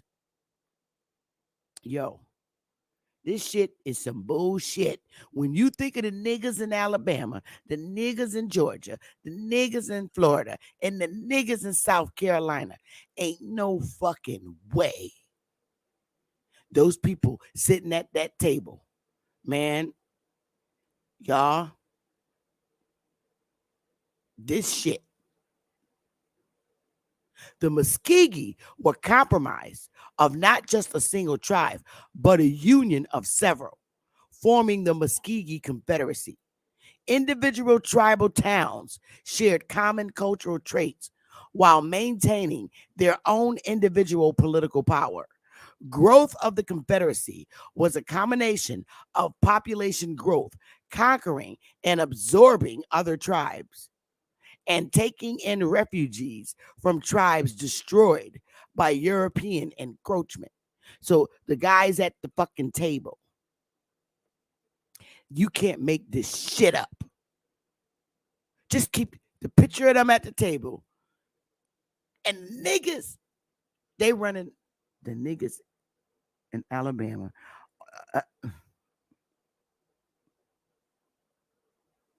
Georgia alone, Florida,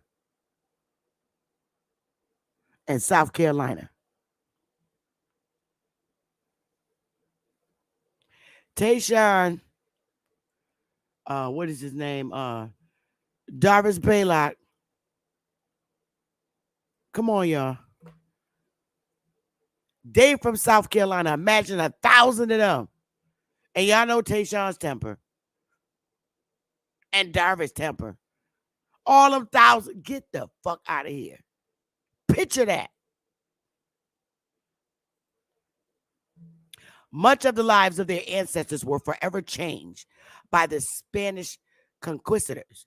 The Muskogee faced challenges and brought on by the colonial European powers, Spain, England, and France in the 1600s and clearly 1700s, in addition to the newly independent Americans in the late 1700s into the 1800s. The English called the Muskegee the creek, probably due to the large amount of rivers, creeks, and streams in their lands.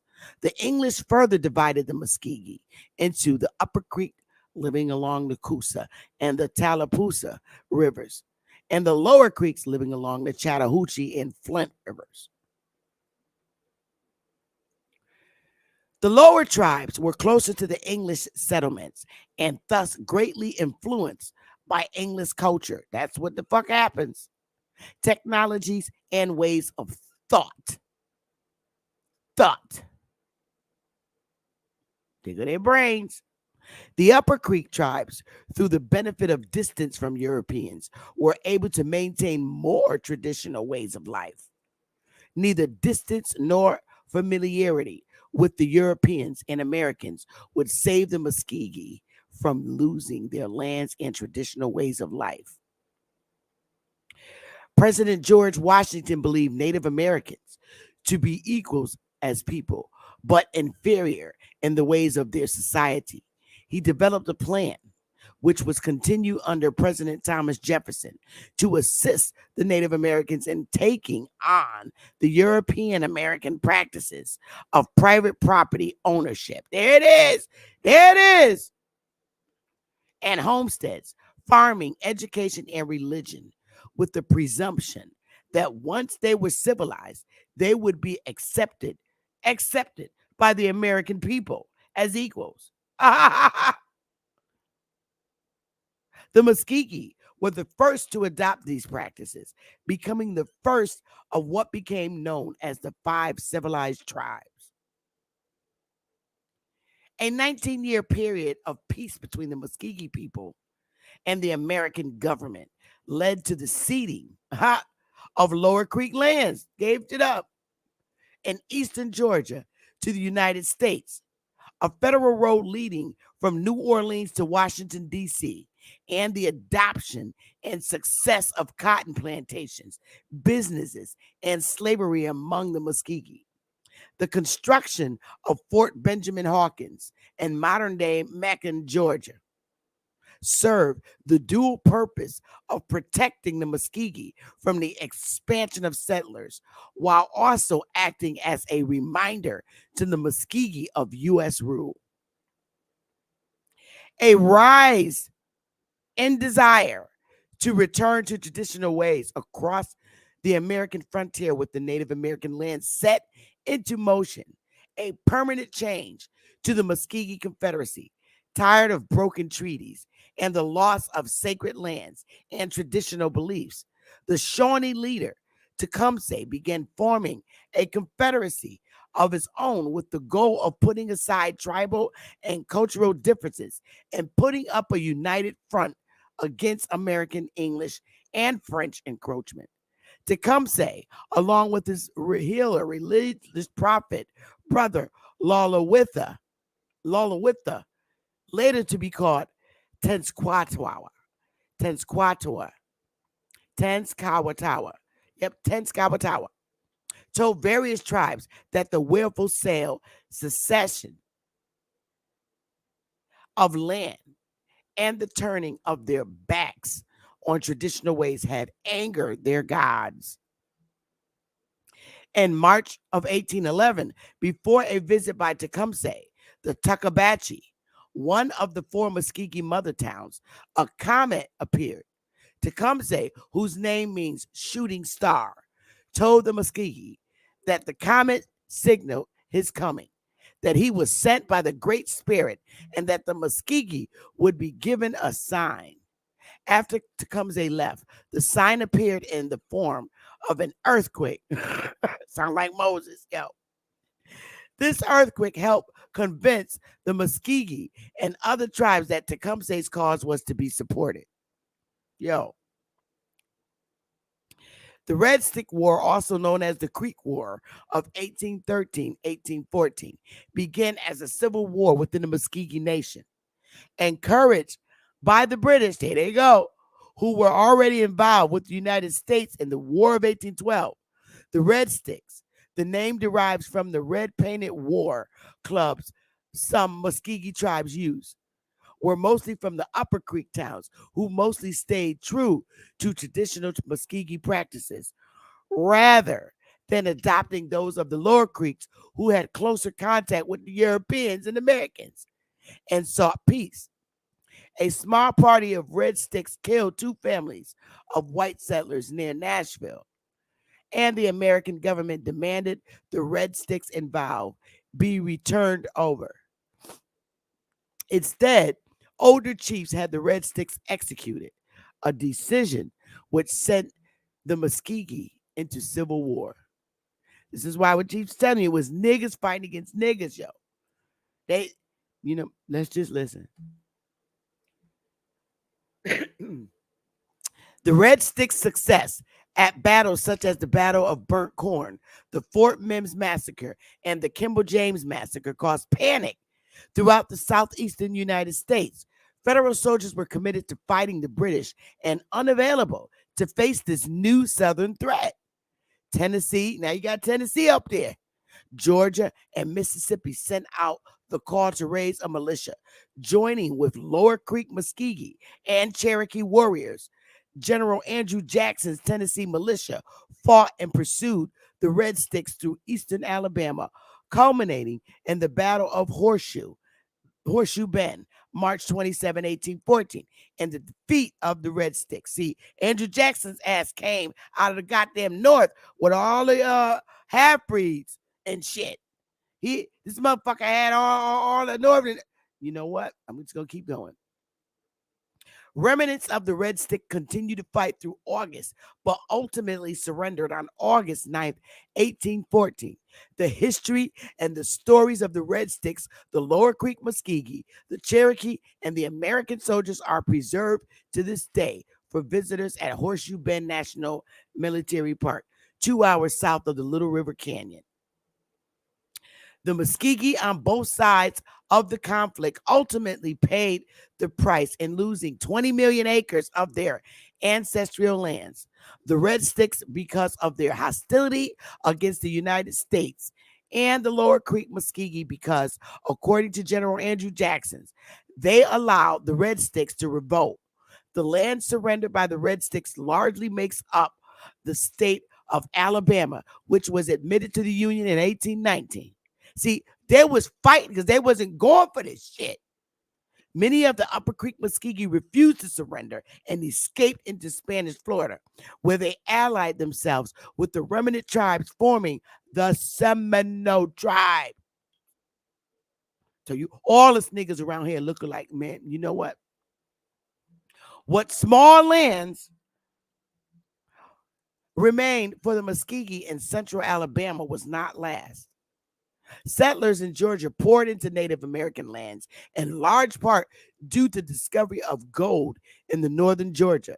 Seeing the writing on the wall, many of the remaining Lower Creek chiefs ceded their lands to the United States government in exchange for $200,000 and lands in Arkansas. Ain't this some shit? Muskogee, who refused to accept the new treaty, were forcefully evicted without compensation. Hold up, I'm gonna come back. Let me just stop there.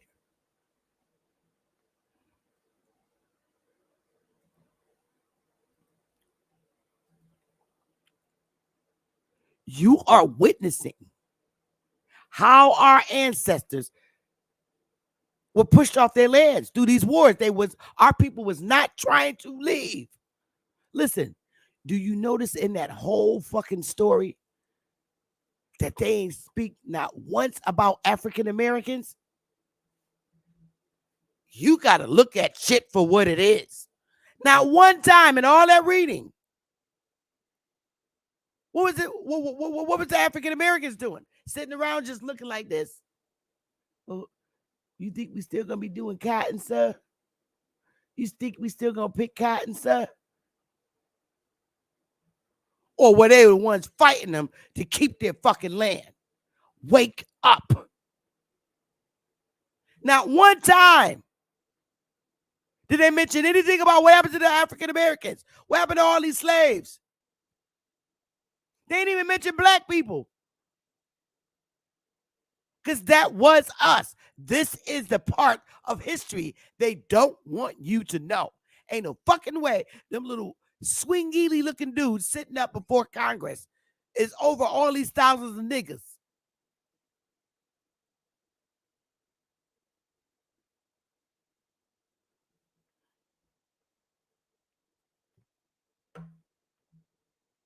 That was our people fighting to keep their lands. They didn't want to get in this U.S. shit.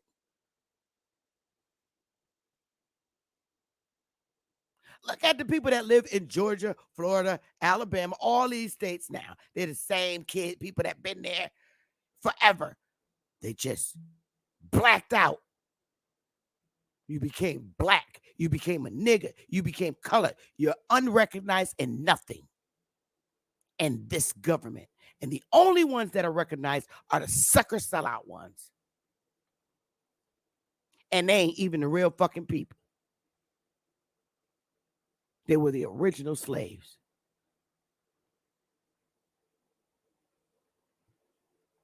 How the fuck you gonna give a war story and all these thousands of slaves? And what happened to all the black people with the American Indian last names? They didn't even mention them because they were the people that was fighting with these motherfuckers.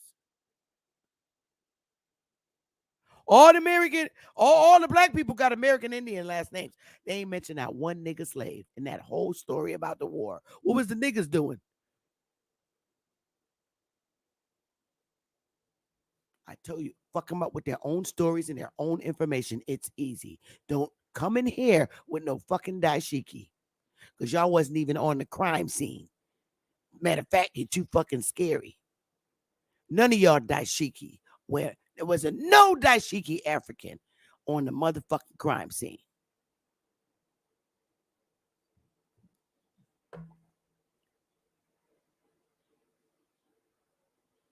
Your ass been gone, Jabari. They been got rid of your ass. And then you come back with a dashiki. Boy, bye.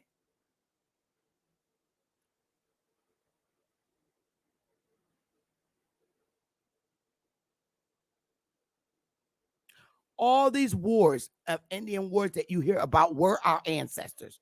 This is what Granny didn't want to talk about. They were forbidden.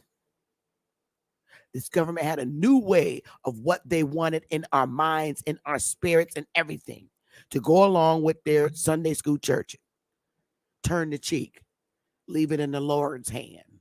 The Lord will forgive you. Leave everything in the Lord's hand.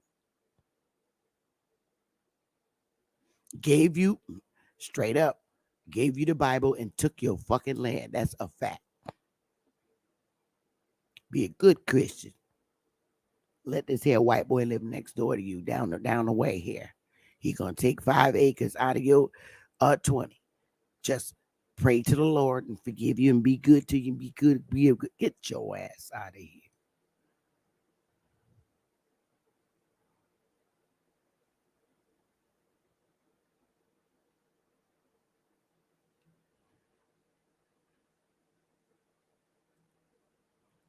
Smash the like button, y'all.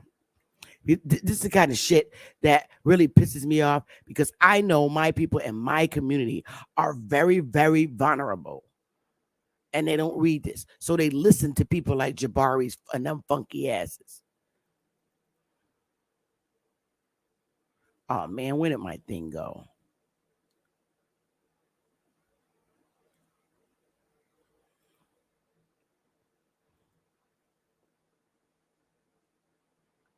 Oh, these people make me sick. What the hell? Wait a minute. I don't know what I'm doing here. All right, let me get back to where y'all are. All right, now where I'm at. All right. I got too many windows open. It's just too much.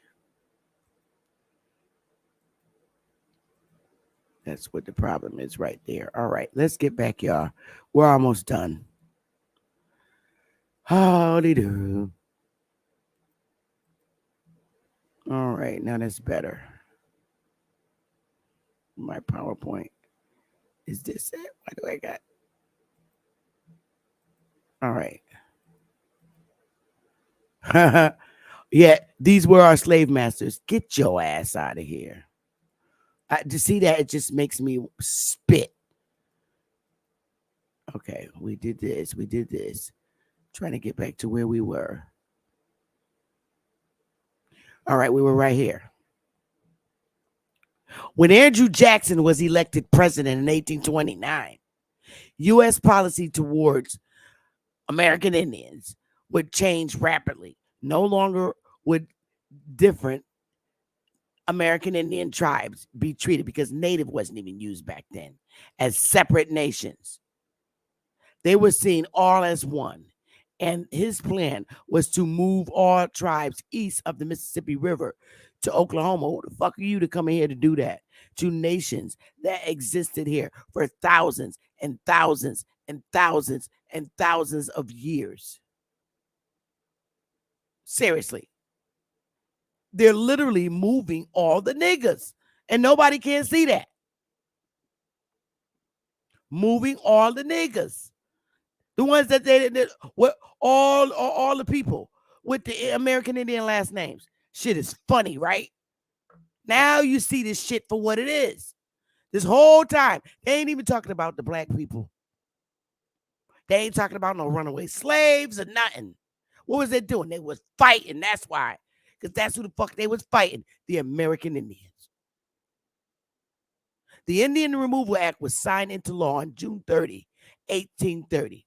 In 1832, the Creek National Council signed the Treaty of Cusseta, ceding, listen now, ceding the remainder of their lands east of the Mississippi River to the U.S. and accepted relocation to Oklahoma. While some Muskegee left Alabama early, the majority were removed during the Trail of Tears. You had to fight Pookie and Ray Ray. They wasn't going out with a bang. None of them was going out with no bang. They don't want to tell you that those so-called African slaves, that you want to call them African Americans, with the American Indian last names, what was they at on the scene? They wasn't doing nothing. They just sat around, wait to see who was going to win.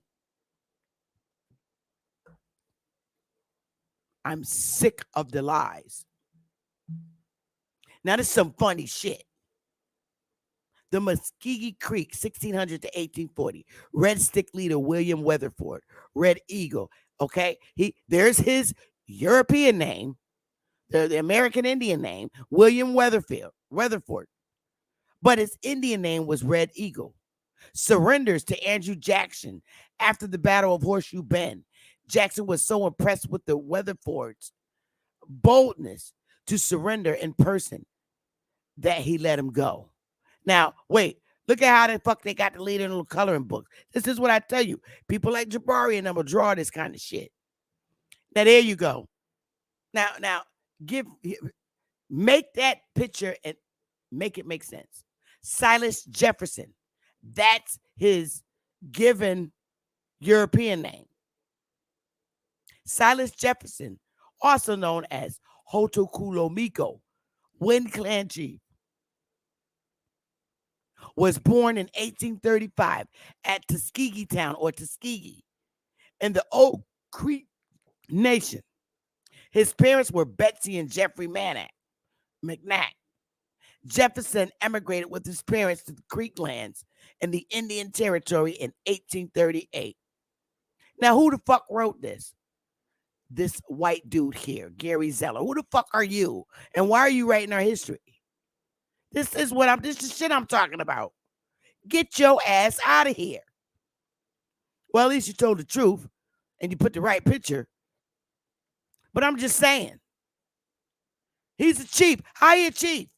Ain't he supposed to be a slave with beat marks and shit?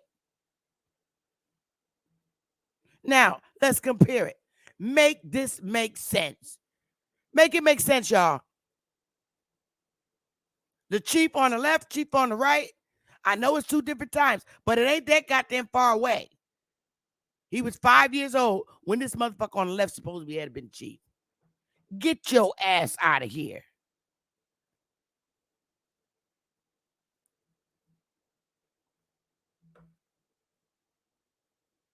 Silas Jefferson, that's his given name, surname, because his name was too large. Oh, boy. He enlisted in the 1st Indian Home Guard Regiment.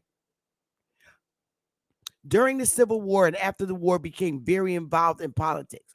He served several terms in the Creek House of Warriors, representing Tuskegee Town. He also served as one of Chief Lacha Hacho's advisors, Creek Chief, 1875 to 1876, impeached and removed from office in 1876 by the Creek Council, and was also close to Chief Isperaker, Creek Chief, in 1895 to 1899. In 1879, Jefferson ran as a candidate for the 2nd chief on the Loyal Party ticket with Ibarcher, but the 2 candidates dropped out of the race after the Loyal Party withdrew from electoral politics and set up their own government at Nayuka Town west of Omogi. During the Green Peach War, Silas Jefferson abandoned the Loyal Party after Ibarcher advised his followers to take up arms against the Creek constitutional government.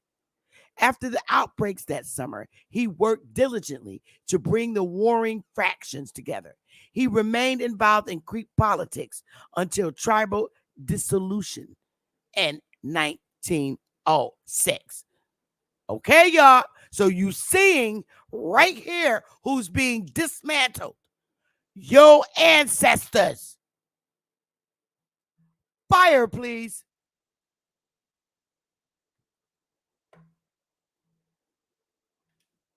If he the chief of the goddamn Creek Nation, who the fuck you think was the chief of the Cherokee Nation? He was dismantled at the same time.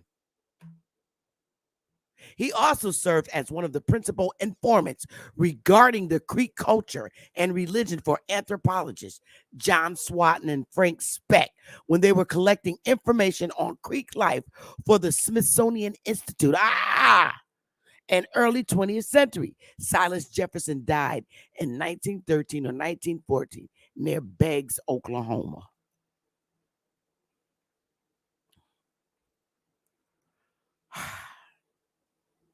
You can't make this shit up.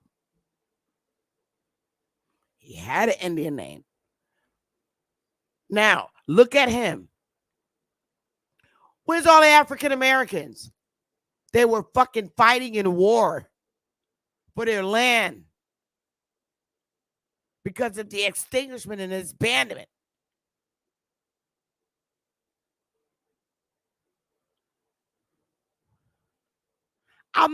There's no need for me to debate no daishiki ass niggas that don't read.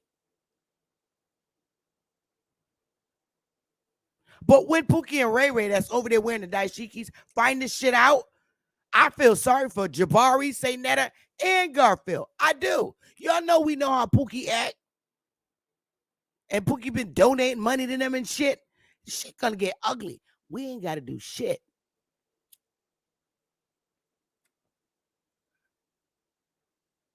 I've been going at it for 2 hours. I know you see what I see. I see the dismantlement of my ancestors' governments. So I'm going to give you a few minutes to get up here. I'm going to open up the panel. I would love to hear and I want to stick to this. Please don't come up here and change the story to another story. I don't want to hear it. I only want to hear about what I talked about today. All right? Seriously. I'm not debating nobody. I'm not going for that shit. We got to stick to our topics. I love y'all. I just want y'all to see what I see and learn. I want you to be your own master. All y'all see where that whole paragraph took us for 45 minutes. I love y'all, man. I just want you to see what I see. If I need to be your eyes, so be it. I'm gonna give you a few minutes to get up here.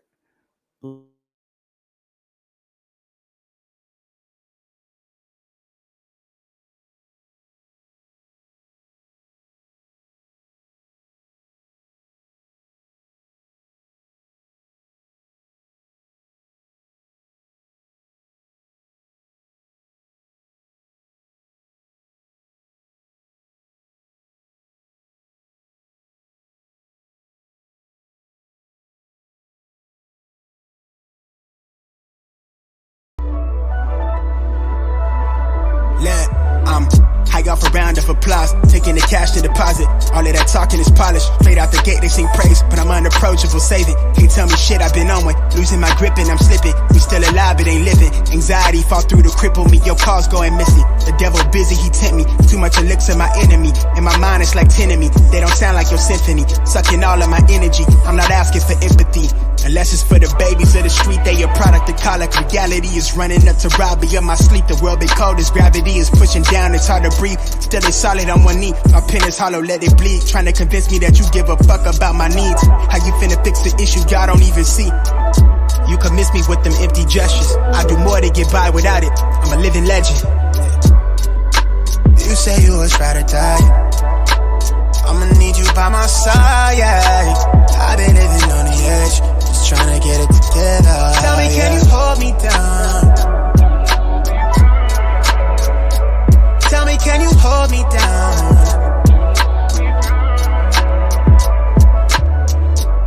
I could really use your presence, give mine in return. I know everything been hella hectic, but that body so angelic. Pull it quick, make you forget things for a minute. Take it slowly, when I'm in it, feel the flow. Take all the tension that you pent up, then expend it. Don't pretend like you ain't worth way more than everything I got. You need to stop it. When I'm with you, it's no limitation. You playing games, give me attention, then you real evasive. But I'm no better, I've been guarded. No, my rap sheet isn't flawless. Pull some slick shit, got you on my line, live it. I'm not careful with your feelings all the time, the way I should be. I need you to hold me down, I wanna drown in what we could be. I could be your safe space, you tug on my emotions while I'm giving you that grade A. Before we go another round, here come a fight, you rather melee. I could be your only fan, help me compose a new plan. I'm out of rope, girl, I'm so sick of sleeping on each other. I found the pieces to my puzzle on the sheets. I bet our story be the best thing a nigga ever published.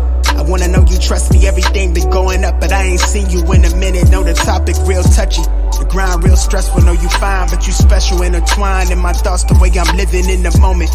It's hard to come correct before I know it. I'm outside, I'm in the flesh like I never left. You say you was ride or die.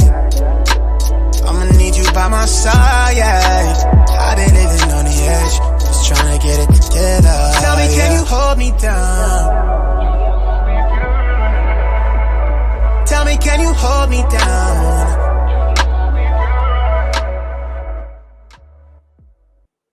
All right. So anybody got any dialogue? I put the link in the chat before I left. If nobody don't have any dialogue about this, you can hit the link and certainly come on the panel for sure. Let me see, somebody sent me something. Oh, okay. There's the link. I'll wait a few more minutes. If anybody has anything that they want to say, you're welcome to hit the link and pop up on the panel. I don't want no havoc. I really don't. But I just want to make sure that you understand the importance of becoming your own the own master of your mind and stop being misled by people. Now, you seen the last person to write something about an actual chief of the Creek Nation. He even put his picture there. And it was a white guy that happened to wrote it. They know the truth. Ain't nobody hopping up on these panels coming at us but little motherfuckers like Jabari, you know. Ain't no white people jumping up here and a fucking Slav named Rob.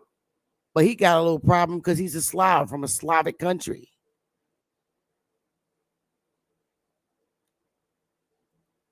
How you doing, Braveheart? What's going on, Chief? Hey, what's going on?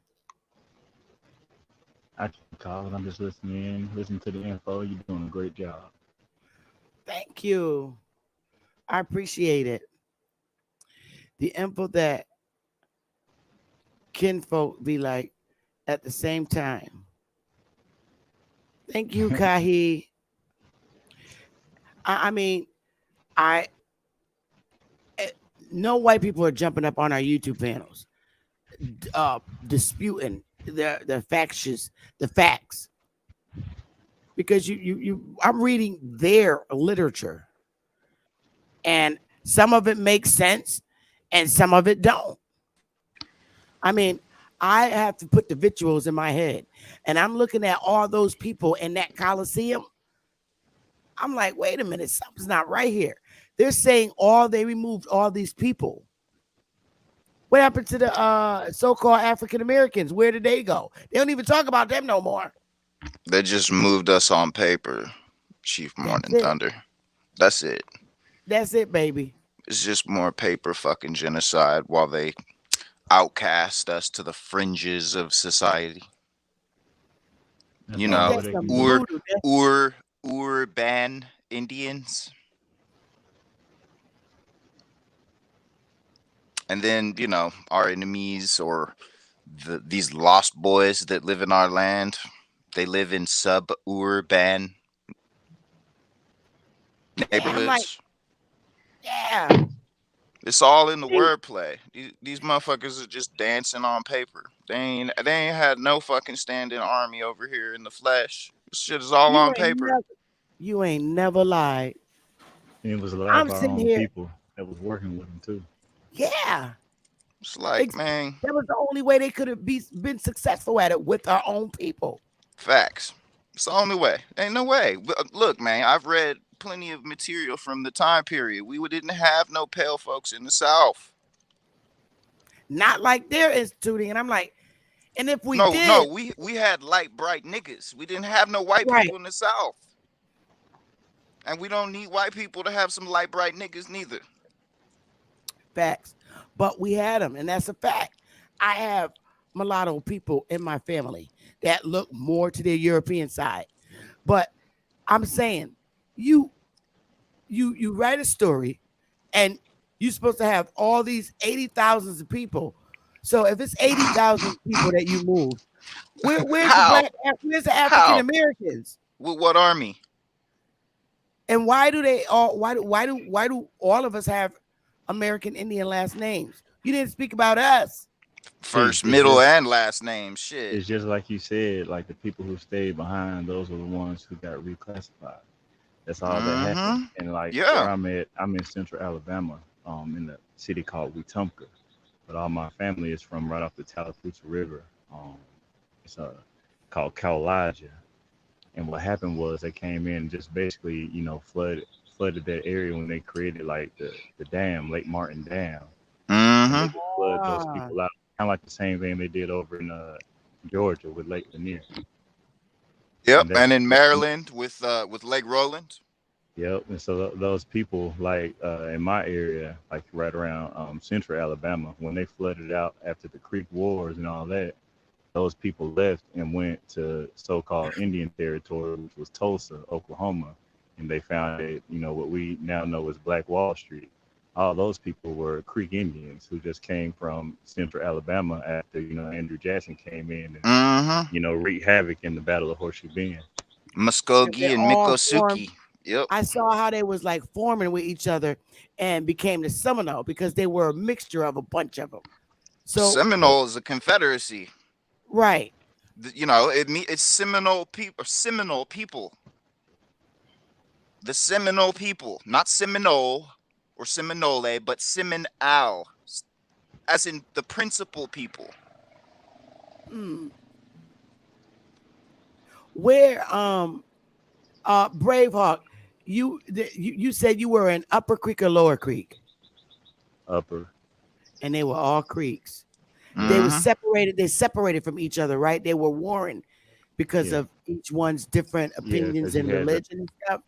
which was, Upper Creek territory, where it Yep. really went down, a lot of these people were like the remnant that you see, like all the so-called black people still around, like Montgomery, Mm-hmm. Wetumpka, Tallahassee, Nick Lake, Dadeville, like these areas in central Alabama, like these are, the remnant of the people, especially, Montgomery. A lot of these people in Montgomery, they just came from, the rural areas after, all the wars, how they moved us into the concrete jungles, into the cities, you know. So it's all the same people, in each geographical area, but like that ties everything together. The people who lost that battle to Andrew Jackson, those people, left and went up to Oklahoma and they formed Black Wall Street, but like they won't tell the whole story. Like they'll just call They these, won't. That these part. these people, when you look into it, you know, they like I'll put it to you like this, Chief. Look into when you get a chance, Tallahassee, Talisi. Now they call that town. They still pronounce it Tallahassee, but they spell it Tallassee. Tallahassee, Hmm. yep. What it Yep. is now. Yeah, But they try to Talisi, they not try to hide Tallahassee. the fact that it was, Talisi, and that ties into how you get Tulsa, Tulsa. Yep. Wow. I got that years ago when they dropped that Game of Thrones show and they were calling the white hair woman Khaleesi. I was like, you mean Talisi? As in Tallahassee? It's all a play on Tallahassee. words. Yeah. It's the same fucking Dang. word, just transliterated. Yep. DJ, where your family from? Deep from? All over. Like mainly like where did they like settle for the most part? What state? Man, we're in Maryland. From Watson Break is the oldest connection I find. So your family more so in the south or west Yeah. or north? Until They're- the creation of the American Express Railway, we were mostly in the South, in Crystal Springs, Mississippi, and in Watson Break, Maryland. Oh wow, okay. Hey Alibama. My sister from another mister. Hey. I'm in between a number of things. I'm juggling stuff, but I wanted to and blessings and greetings to everyone else on the panel. Peace, Is bro. that Braveheart? That's on the screen. And DJ Brave- ZPE. What up, though? What's good? What's good, Alabama? We kind of got interrupted earlier, Queen Mother, and I don't know exactly when you left. Did you want to at some point share the African American discussion? Cuddy and I were chopping it up. Not necessarily now, because I don't want to divert the flow of the conversation for the I moment. gotta fall back. But, When the little one's waking up on I'm me. sorry, he's really Oh, muffled. okay, Braveheart. Who's that speaking? Oh, that's Braveheart. He said he's gonna fall back because his little baby waking up. Oh yeah, handle that bundle of joy. No, go ahead. Alibama. I got off because I was at work and I had to leave. So yeah, I I was at work and I needed to finish some stuff up. That's why I Yeah, hopped off the panel earlier, but I was so pissed this morning. I was so pissed off. You got to not let him trigger you, Chief. I'm not critiquing you. Okay, you're gonna handle it in the moment. But see, men use women's and they're being emotional creatures, and we got to stop letting that be played on us. You feel me? Mm-hmm. In addition, I asked. This probably was after you left. You know what a vortex is now. I know I'm gonna trigger the geek here. It's DJ ZPE. You know what a vortex is, Chief? No. It's a tornado. It's a toilet flush. Why don't you rub that up a little bit, DJ ZPE? Tell what's a vortex? Oh, so that's that why Lex run around with that name, Vortex? Mm-hmm. I mean, what does a tornado do? Picks everything up and throws it everywhere in chaos. True. There you go. All right, I got you. That's what his mission statement is. Yeah. Well, And then soon you he'll came with rap. the flip flop comment. Chief. Okay, so you're back and forth, you're in and out. Who trusts a person like that? I don't. Where can they be dependent to be, DJ ZP? Right in the middle of everything good. He is so And right. then they create a vortex, A toilet bowl or a a tornado. black hole. Sucking your energy down. You, That way do you you understand can't. what I'm saying, Chief Morning Thunder? That I way do. you DJ's can't. on point. He's You, articulating it for me. yep, you can't be in a state of having your soul on fire and your heart at peace if you allow these people to fuck with your spirit. You're right. Now he wants to, and I care less how he's personally offended, but he wants to be triggered by Marcus Mosiah Garvey. Garvey. Oh my goodness. What did you gather from the documentary? I don't know if DJ saw it earlier, but you may I have wasn't seen that here. episode from UBTV, DJ. Marcus Garvey's About story. Marcus Garvey. And his wife Yeah. jumped in front of the bullet. She actually is the best friend of his first wife. Oh God, that was just a horrible mess. She was a ride or die. Well, my thing is, you seen all those white folks surrounding him, right? When they were walking out of the court. From what I gather, for that whole story, knowing what I know in politics, that nigga took the fall for every last white person that was surrounding him. Right, but he's the one that was put up for penitentiary time. Right, he had to do and then deported. Correct. A sacrificial Okay, lamb. well, who are those There you go. identified people? Who are those identified people that we still don't seem to know now? The And government, that's close to 100 years ago. CIA, all their asses. He took the fall for all of them. It was that or his death. What do you Her think? Majesty's Royal Intelligentsia, but at the time we're talking about, they would have been known as the colonial intelligencers and the colonial or the Aboriginal Fringe Society of Quakers. Facts. But who set him up to buy those weak ships?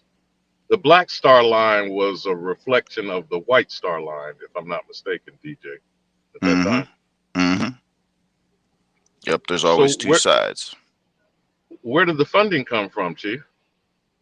You know it came from the government. They took care of him. Remember, they said he was broke. He only had $40. Leave it to Lex. He'd believe that shit literally. I'm saying, okay, well, why was they saying that he was getting $100 every week on the books? Or he was getting too much money? They was fun taking care of his ass while he was in jail. And he didn't even do the full term. Okay, So- then if they're taking him to jail, got his commissary taken care of in jail, If he went to jail. get but him they- out of jail and deport him, I think Lex said, well, who would go and put their agent behind bars? Does he not know? DJ, could you explain the Hegelian dialectic? Problem, reaction, solution. DJ. Did he go to Jamaica to be buried? Hell no.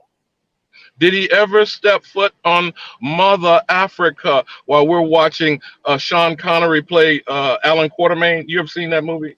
Cut. The League of Extraordinary Gentlemen. Did you ever see that movie? Who, me? No, I didn't see Yeah, it. either of you. If I Yes, saw Sean it, I Connery. probably don't remember the name. The League I know of Sean Nations. Connery. Yep.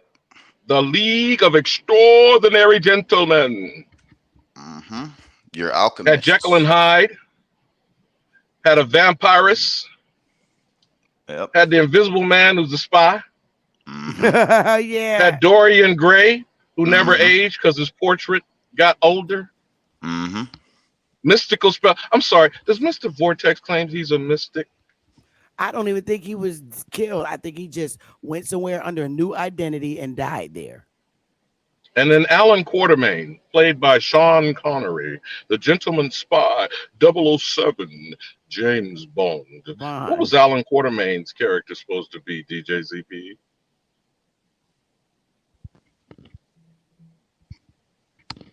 big game hunter? Hold on a sec. I got a guest.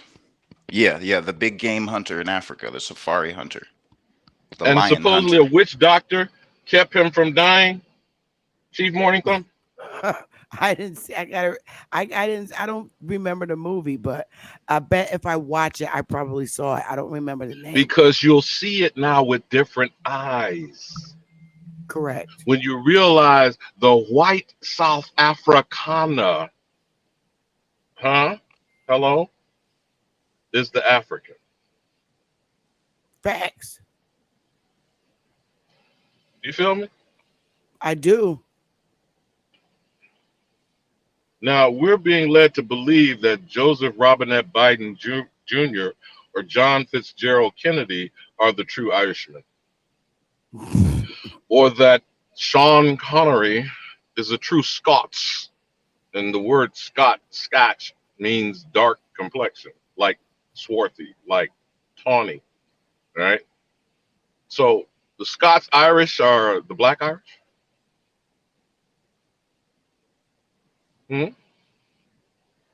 Mm-hmm.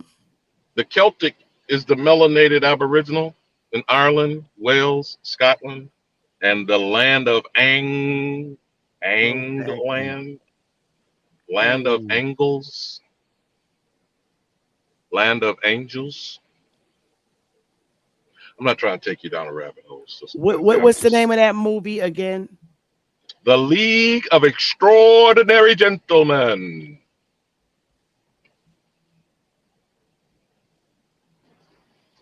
The villain was named M for Dr. Moriarty. Alan Quartermain, Sean Connery was the lead dog. He brought together people like,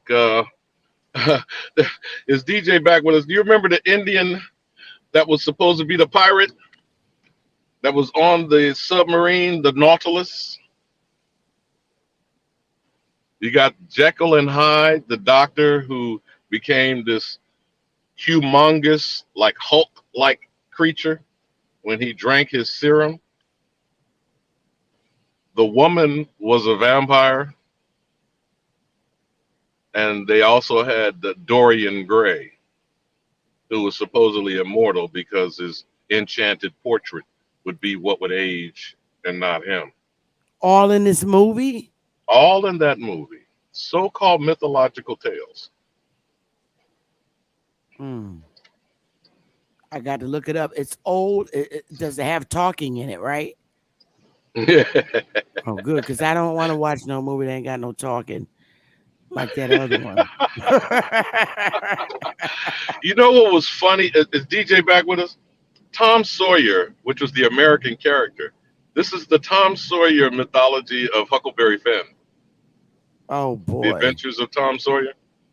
The Adventures of Tom Sawyer. I remember reading the book. I'm saying the American character on the team was called Tom Sawyer, who was representing the early stage of the Secret Service.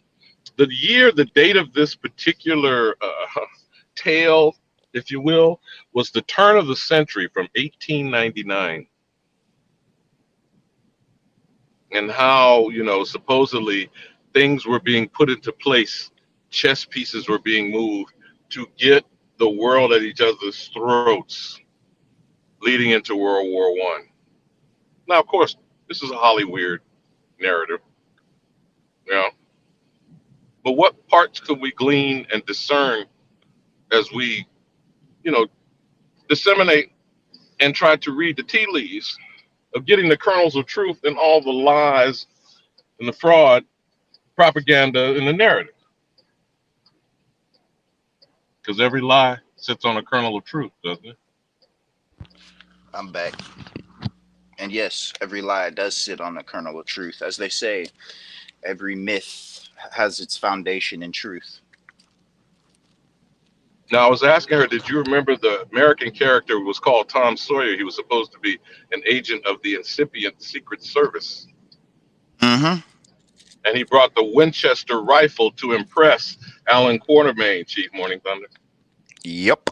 Although the Winchester rifle was based on the Cimarron Firearms Yellow Pony Boy. which preceded Winchester in the country and all that. I may be Cimarron. wandering a bit here, Chief, because at the top of the hour I got to go into this conference call on Zoom. What I was trying to show with Cuddy, if you may not have seen it, DJ ZPE, was there is a trademark for African American. What part do you remember of that, Chief Morning Thunder? There was a lot that y'all was showing, like the whiskers. Let me see, the face, the whiskers. Oh, it's so much, and then the different products like flour. Now that supposed cat design, logo, motif, whatever you want to call it, you notice it made all those animal references in there and then said excluding humans? Yes. That part I didn't understand. But see, they were attaching it to that feline type design that young Asian of the University of Pennsylvania. Mm-hmm. That's what his trademark was registered as. And what I was joking, DJ, with the other DJ, Cuddy, who's killing them, is how these things are profiting.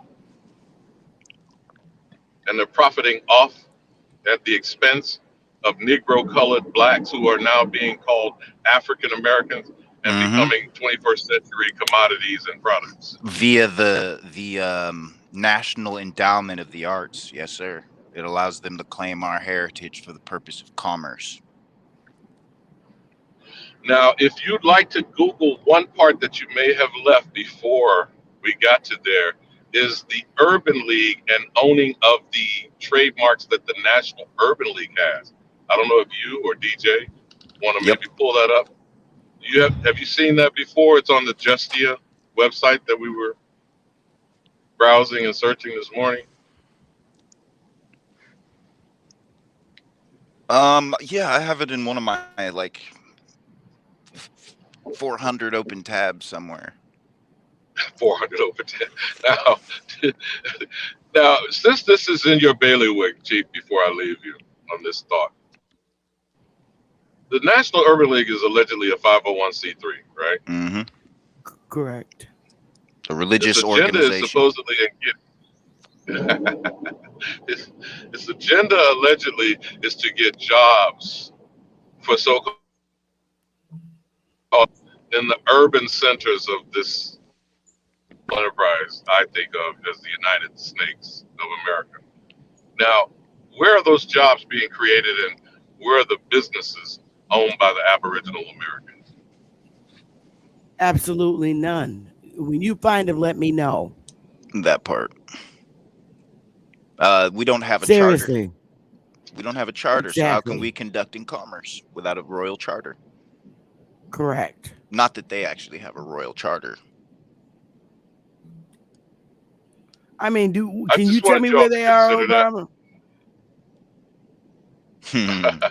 I know you didn't mean to curse, Chief, but since he is the actual African American, and That's he was why I was supposedly being the funny. Chicago hustler that Jesse Louis Jackson said he wanted to make a eunuch out of him, if you remember on that hot mic. But the thing of it is that we need to identify who the actual African Americans are, and we need to start thinking in a manner of tribute. What's a tribute, ZPE?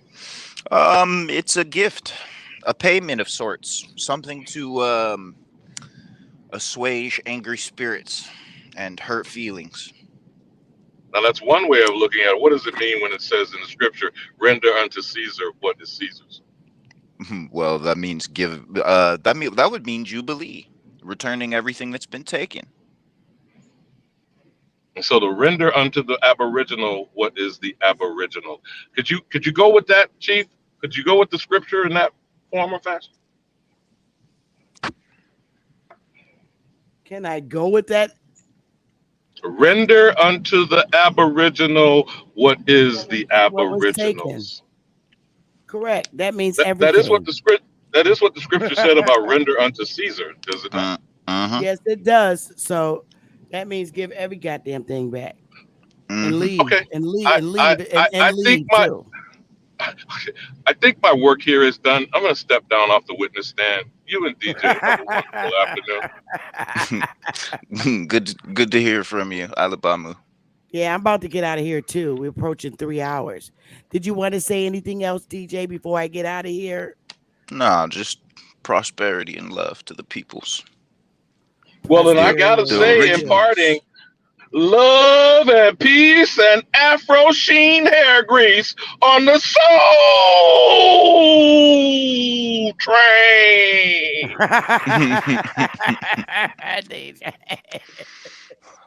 Bullshit. Since you said that, y'all should look up the Salutrian migration, because Salutrian is Soul Train. Salutrian Soul Train. The Soul Train migration. Much love, Chiefs. Morning Thunder. I'm out. Much love to you too, DJ. All right, Ali Boumai, y'all in the chat.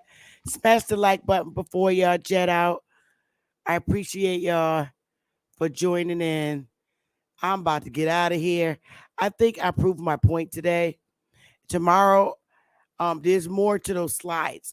I'm going to do the other nations so you could see very clearly who we were and the dismantlement of our government. It's literally telling you. They talked about the Creeks, but then they didn't mention anything about, okay, well, if they had slaves, why are you not talking about it? What happened to all of them? And the funny part is they had more slaves than they actually had Creeks. So that goes to show you who the damn Creek was. It's crazy. So again, y'all read a paragraph of something. Stop. Analyze it. The information is right in your face. That one paragraph told the whole entire story of what happened to our ancestors by being dismantled. And then they turned around in court when the white people got in there. Oh, never mind. It wasn't dismantled. When it told you it literally was dismantled, and that the Cherokee people went and reestablished it in the late 20th century. And then the court ruling, it was never dismantled. Sorry, forgot. It just didn't dismantle. Some bullshit. Really. Smash the like button on your way out. I love y'all, and I'll be back tomorrow with the other tribes. I didn't want to do all 6 of them at one time because it's too much. But just so you could see their own work, it sucks. Love y'all.